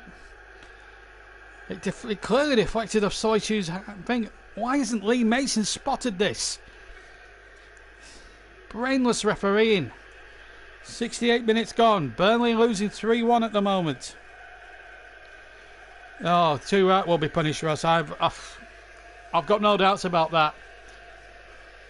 I mean, I saw Leeds before we did Manchester United last night, and on the attack, Ross, they looked absolutely amazing.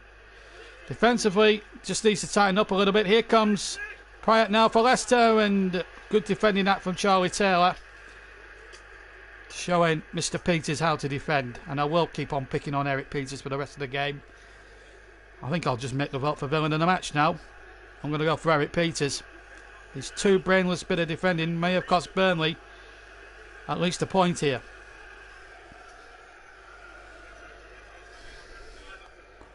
People might say I'm hypercritical, but there we go. That's better. 100% we're getting relegated. 24 you 100% we're getting relegated. Anyway, I don't know what that comment was supposed to be. Here's Pryatt. Chance there for 4, but good block there. I must admit, the two centre-backs, I think Jimmy Dunn, despite everything's had a good game. I think that's a positive. He had a good game the other night, actually, against Sheffield United. Again, he hasn't disgraced himself at all tonight. It's a good block, actually, because that could have been goal-bound from Pryatt. Now, we're going to see Matteo Vigil, who scored in the week against Sheffield United. Yeah, 20th, yes. Thank you, Russ, for clearing that confusion. J. Rod has not performed to the levels I thought he might have done. I do honestly blame the people at the Football Premier League. We should have played Manchester United last week. It's not an excuse. Wolves Man City tomorrow. Bill Barsley comes marauding forward, and Schmeichel having to turn that over the bar.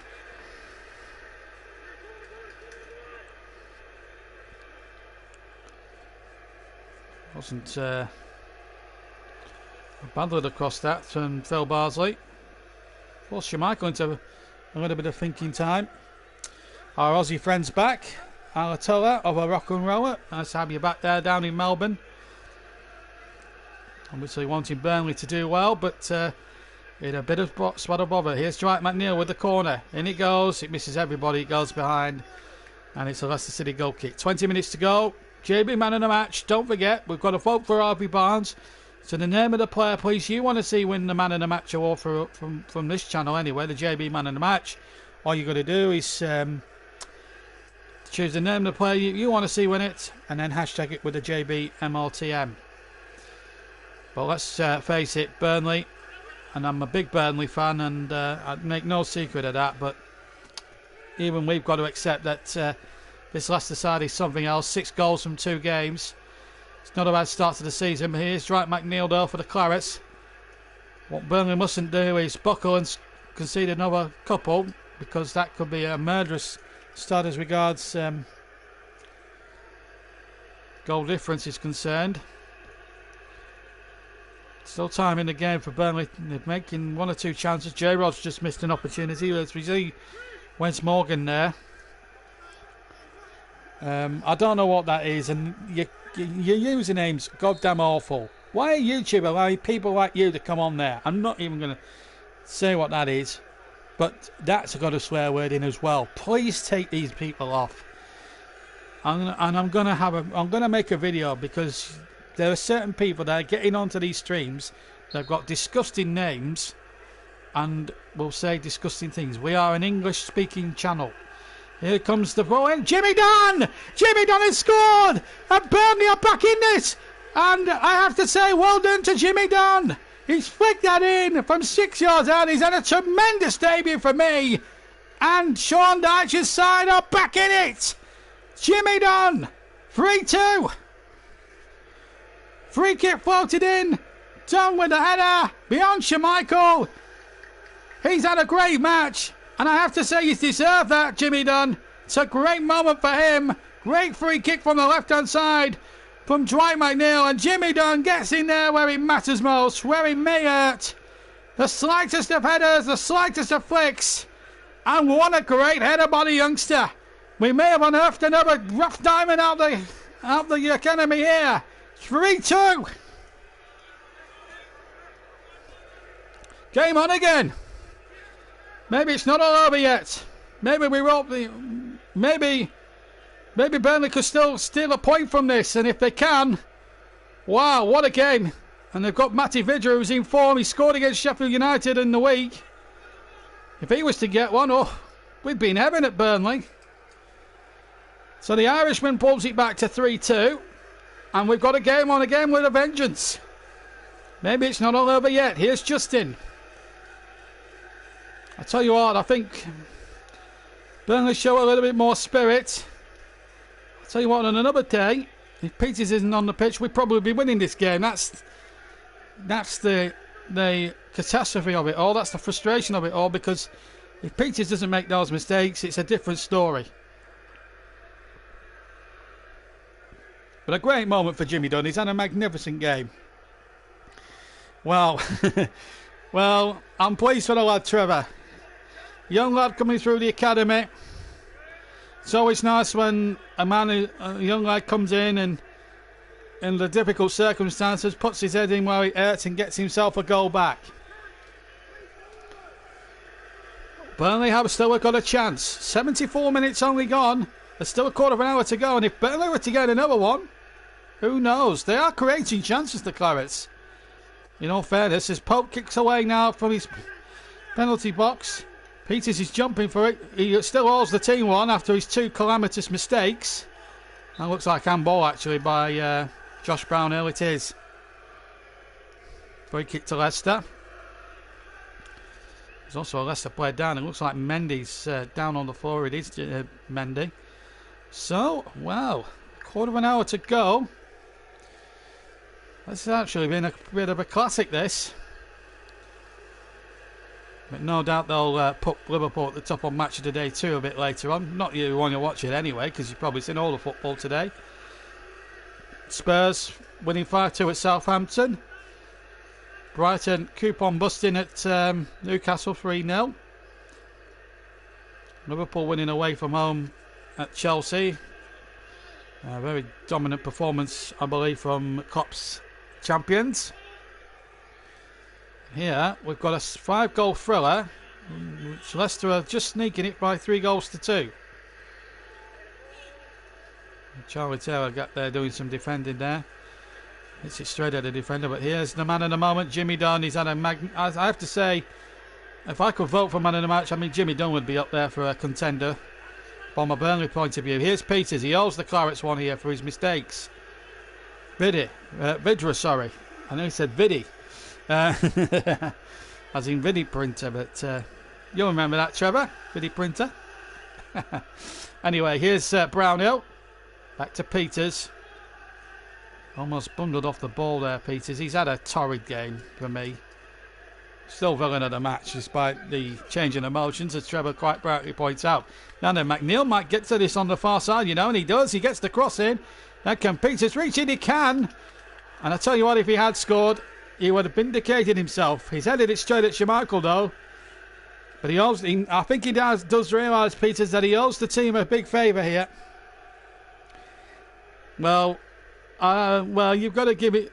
I mean, it's your call, Russ. You decide what you want to win man in the match. I think Harvey Barnes. I do agree with you on Barnes. I think he's just about edged it over Jimmy Dunn at the moment. But other people that may well want to vote here. It's actually been a cracking little game. There's 5 shots on target apiece. I'm not that old. You're not older than me, by the way, Trevor. I'm 37, pal. I don't think I mean, you're very young in comparison to me. I'm old and wrinkly, and I'm the wrong side of 37. You know. Anyway, there's a Leicester there's a Leicester City player down. It's Jamie Vardy. Looks like he's holding his ankle here. It was in a collision with young Jimmy Dunn.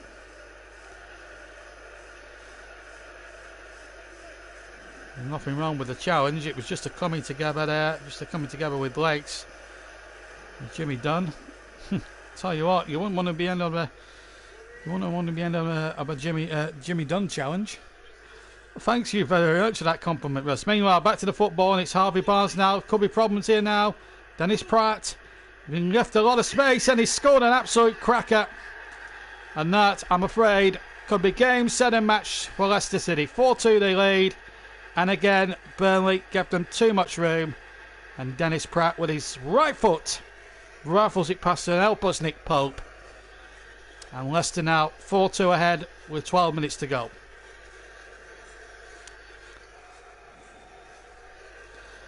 There it is again, Barnes running down the left-hand side.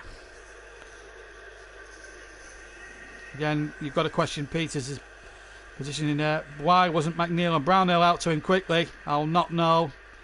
This is just brainless defending there. Dwight McNeil and Brownhill should have been much quicker to him. You can't. But having said that, he still had to get his shot in. And when you hit them as sweetly as Dennis Pratt hits them, not even the brilliant Nick Pope can do anything about this. It's a great goal, but again, Burnley should have not backed off, because you run the risk of losing a goal from there. Again, great goal, but not so great defending from Josh Brownhill or Dwight McNeil there. And Leicester restored their 2-goal lead. And unbalanced, deservedly so. The only saving grace for Burnley is that the goal difference will only be -2 in fairness, because they've scored 2 goals. So it's not a complete and utter disaster really, but it's been a disaster. You've conceded 4 goals. 2 of them you can't legislate for, but 2 Eric Peters could have legislated for. And that's the annoyance really. Maddison's been fouled, by the way. Harvey Barnes is still leading the Man of the Match award. If you want to make your vote, you can do. Just hashtag it with JBMRTM and the name of your player. The vote will count. And we've still got another good 10 minutes of the vote left, so start getting your thinking caps on, ladies and gents. If there's any ladies about. We haven't heard from Sue tonight. Yes, Russ, quite. Enjoy it while it lasts, mate. Because when we get players back, and hopefully when Garlic digs his hands in his pocket, there will be a different story. But all thoughts now have got to turn, not really to the Millwall game. I won't be too depressed if Millwall beat us, to be honest with you. It's a game we could have done without, quite honestly. The Southampton one is the big one next weekend, and we'll have that live for you on the JB Sports YouTube channel. Hopefully Russ and Trevor will start their stints with us in the commentary box as well. We might even get Trevor to present the Burnley game for us as well. I'll be speaking to him at great length about that anyway in the week. But at the moment it's Leicester 4, Burnley 2. And I don't think there's much arguments with the scoreline. Leicester did look good against West Brom last week, and they're looking ever so good last tonight, really. The only gripe with the referee on any of the goals was Jose Perez interfering with play on the equalising goal. In my opinion, he was, but there has been some really poor defending, especially from Eric Peters, and I will continue to keep giving him a lot of stick for it, because it's his mistakes really have cost Burnley the game, not anything that the referee may have seen or done. The only player I feel sorry for really for Burnley is 2 players really, 3 players. Nick Pope, Jimmy Dunn and Phil Bardsley have really put their bodies on the line, and it's just counted for nothing really. When you've got brainless idiots like Eric Peters, who just thinks you can just laze about in defence, score silly own goals. It just undoes all the work that all the good work that Burnley have done. And this is why Burnley really needs to dig his hand in his pocket. Otherwise, it's going to be a long summer, or a long winter really for Burnley. It's been a long summer. No major transfers, as we were saying at the start. And there will be an inquest show tomorrow morning. And we'll bring you I'll bring you a video of Sean Dyche's post-match interview tomorrow for his verdict on things, and then you can judge for yourself on the performance. Because after the final whistle's gone, we're wrapping up here, and we're heading straight for Old Trafford in Manchester for England against Australia in our international T20 series of Cricket 19 gameplay, with the AI plays out the match, the whole match, with Trevor and myself in the commentary box. And Trevor and I had a great time doing that second one. And I can tell you that you're in for a right treat there at 9 o'clock. That'll cheer everybody up, including me, because I always enjoy good banter anyway. And we'll have a bit of a cheer up. We'll have a bit of a cheer on Trevor's channel afterwards. Jimmy Dunn is spelled there by Jamie Vardy. I suppose there's another positive in the fact that Jamie Vardy hasn't scored. I mean, we could take the positive there. Yeah. What, at 9 o'clock, Russ? Sure you would have had your Sunday lunch at 4 o'clock.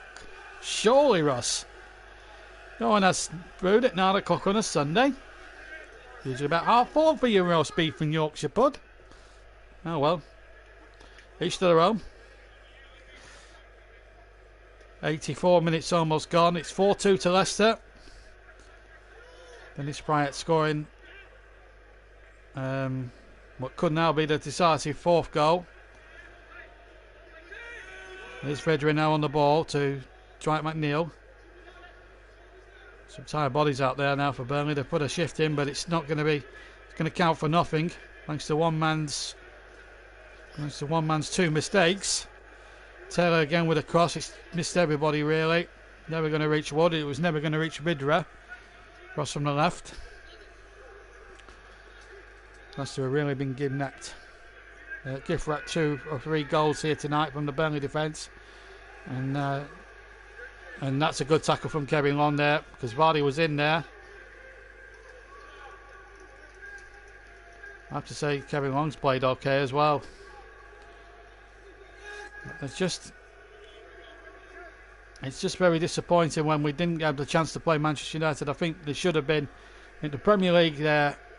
Are to blame for that, because at the end of the day, Burnley were in Europe. They could have played that match, and here's my argument about why Burnley and Aston Villa should have played against both Manchester City and Manchester United respectively. Right, they should have played all these games last week, right? You've got PSG have played 2 games. They played in the Champions League final not 4 weeks before, and they've had less time to prepare, and I think that's ridiculous. Meanwhile, Phil Barnes has gone rolling forward as if he was 19 years old. Nice turn of pace. He's won a free kick. That's the quickest I've seen Phil Barsley running a Burnley shirt for since he's been at the club. Look at that. He got a nice little turn of pace away from Justin. Drew the foul. Well done, Phil Barsley. Did really well. He's had a good game, actually, in all honesty, Phil. But he might just get a 4th one here, make things a little bit more tricky if they can get a free kick here. Disgrace to score 3 goals. Peters is up behind it. McNeil might fancy a piece of it as well. Maybe Josh Brownhill, who can hit a good set piece as well. It's going to be the right foot of Brownhill, just too high and over the bar. Goal kick to Leicester. It remains 4-2 with 3.5 minutes plus stoppage time to go. Harvey Barnes with the 1 vote, still leading our man in the match vote. You've still got about 3.5 minutes to register your vote. Name of the player plus your hashtag JBMLTM in the comment section for your vote to count. If it's a tie, we will give it as a joint award. I've gone on the days where I get a casting vote. Here comes Paddy Bridger into the penalty area. Shot was deflected away by Soichi. They appeal half-heartedly Burnley for a possible handball against the Turkish defender, but corner was the signal from referee Mason. That was a good turn of speed there by Mattia Vidra, who's up until last season really wasn't given an opportunity from Sean Dyche, and then he came off the bench at Southampton and really proved his worth. Scored some crucial goals actually, Matty Vidra, when he came into the side with Wood and Barnes out injured. In comes the corner, it's a good one. Barnsley's shot hit the Forest bodies, but it bounced the wrong way for Burnley at that precise moment, and away there's Mendy and Pope having to play sweeper keeper with Jamie Vardy on the prowl. Peters heads it forward into the path of Vidra. Nice turn from Vidra. Oh, he's looked superb. And Chris Wood shoots, and he's hit the inside of the post, and it's come out. Oh, Chris Wood could have had a hat-trick tonight. He's missed 2 goal-touch chances. Brownhill now for Burnley. He's overhit the cross. That's going to go out of play for a throw. And the chance goals are begging. Well, it could have easily, Burnley could have easily had 4 goals tonight. That's the tragedy of it all, really. Watch this. Good turn from Vidra. And all Wood has to do there, he's hit the target. He's beaten Schmeichel. He's done everything. And he's hit the inside of the post. Oh. And it's not your night. When it's not your night. We never seem to have any luck here at Leicester. But here's Vidra. He's making things happen. He got away again. Gets his shot off. It's blocked. Bit of space here for Barnsley to tee it up the shot, and he hits it very well actually, but just too high with the right foot. He wants a corner for a deflection. No chance unless you start voting for him. He'll be villain of the match. He's my villain of the match, and I'm choosing that myself because he hasn't been good enough. And when we do the inquest video later on, Harvey Barnes actually is the television man in the match, chosen by Mr. Keown, who's sitting a few yards in front of me. Great defender, but lousy pundit. As Kasper Schmeichel kicks away, we've still got about 35 seconds. Harvey Barnes is leaving our vote, but I have to say he has been the difference. And it's ironic, isn't it, that a player born in Burnley should be the man in a match, possibly potentially against the team against the town of his birth. And we're coming up towards 15 seconds from the end of the 90 minutes.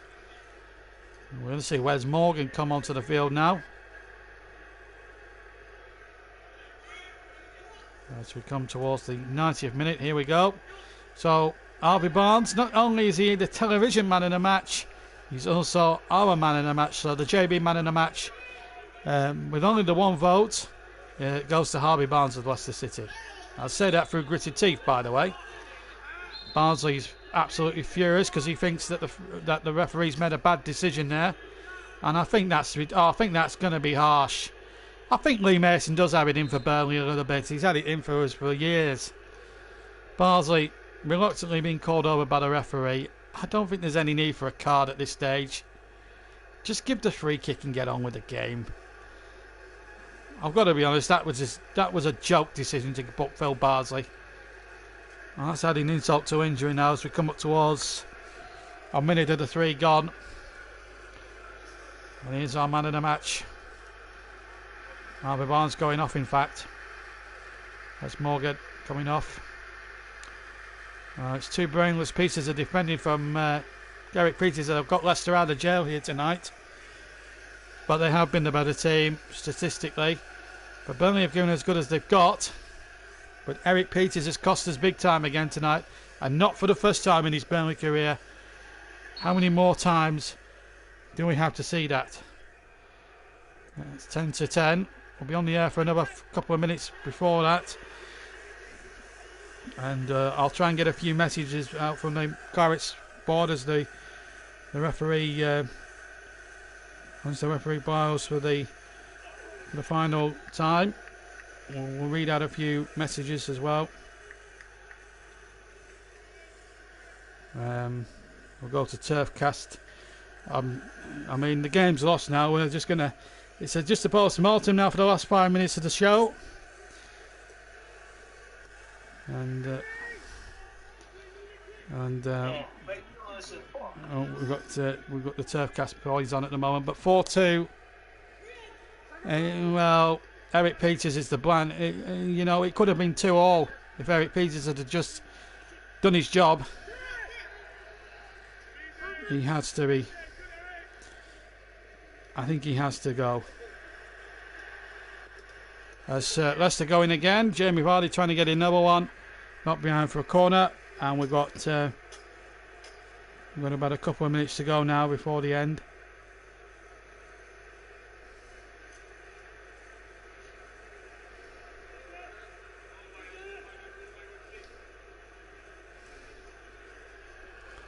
Well, let's have a look at what's been going on then. Let's have a look at some of the comments that have been doing the rounds as the final whistle goes. 5 seconds, in fact, before the end of the 3 minutes, but don't think it mattered anyway. Leicester win it by 4-2. Harvey Barnes, one of the heroes. Wood had put Burnley in front, and then Barnes equalised from probably a controversial equaliser. And then it was 2-1, a silly own goal by Eric Peters. Then Justin made it 3-1. And then back came Burnley with a nice little goal for Jimmy Dunn. But then Leicester added a 4 through Dennis Pratt. And it's finished here. Sadly for Burnley. It's bad news for Burnley. It's finished Leicester City 4, Burnley 2. We've got a couple of minutes before we finish here at the King Power. Let's read some of these comments. These are from Burnley fans. So maybe we're a little bit... we try to be a bit unbiased. We've got 2 minutes of the programme left. So let's have a look at some of the comments. Adam Rowland says, maybe we're overcritical of our own player. Making him look good for Leicester. Some of these here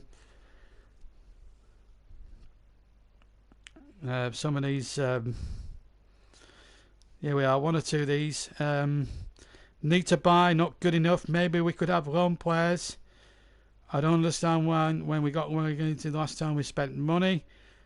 Bardo, I have to say, good comment this. Bardo marshalling the back four brilliantly. If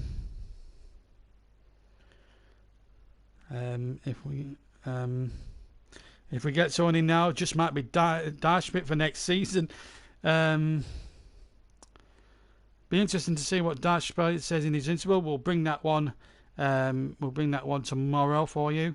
Load of rubbish. Well dripping behind. Shocking. Rather not watch the game. 3-1 down.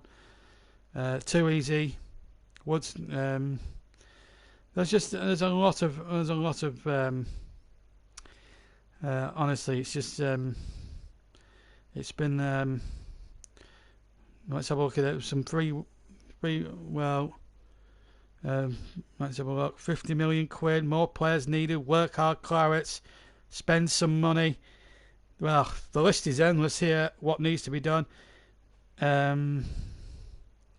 Anyone who's happy with that performance doesn't have a clue. Utter dire. We look so bad. Relegation this year for sure. Another one says buy players now. Garlic doesn't care. Well, that figures. Spend some money, please. Need more players. Need to spend. Back Dyche now. Back Dyche or go. Brilliant effort. Can't fault the lads. Just need a couple of new additions. Sick note Brady. Spend some money. Bigger squad needed. Back Dyche now. Where's Tarks? Is Tarks gone? So many frustrated and angry Burnley fans at the moment. We're going to have to leave you. We'll bring you a recording of Sean Dyche's interview in another video tomorrow.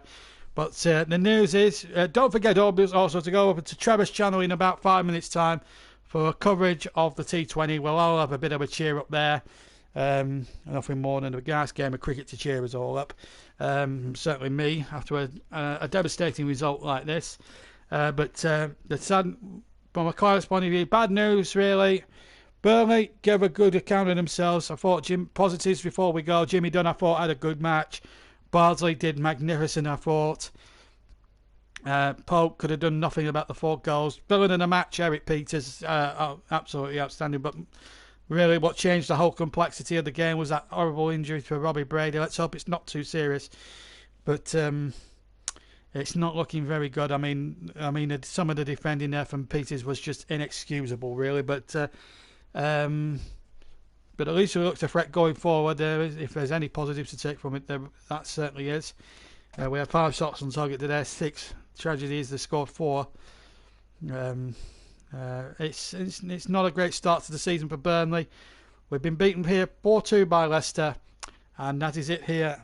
Very disappointing.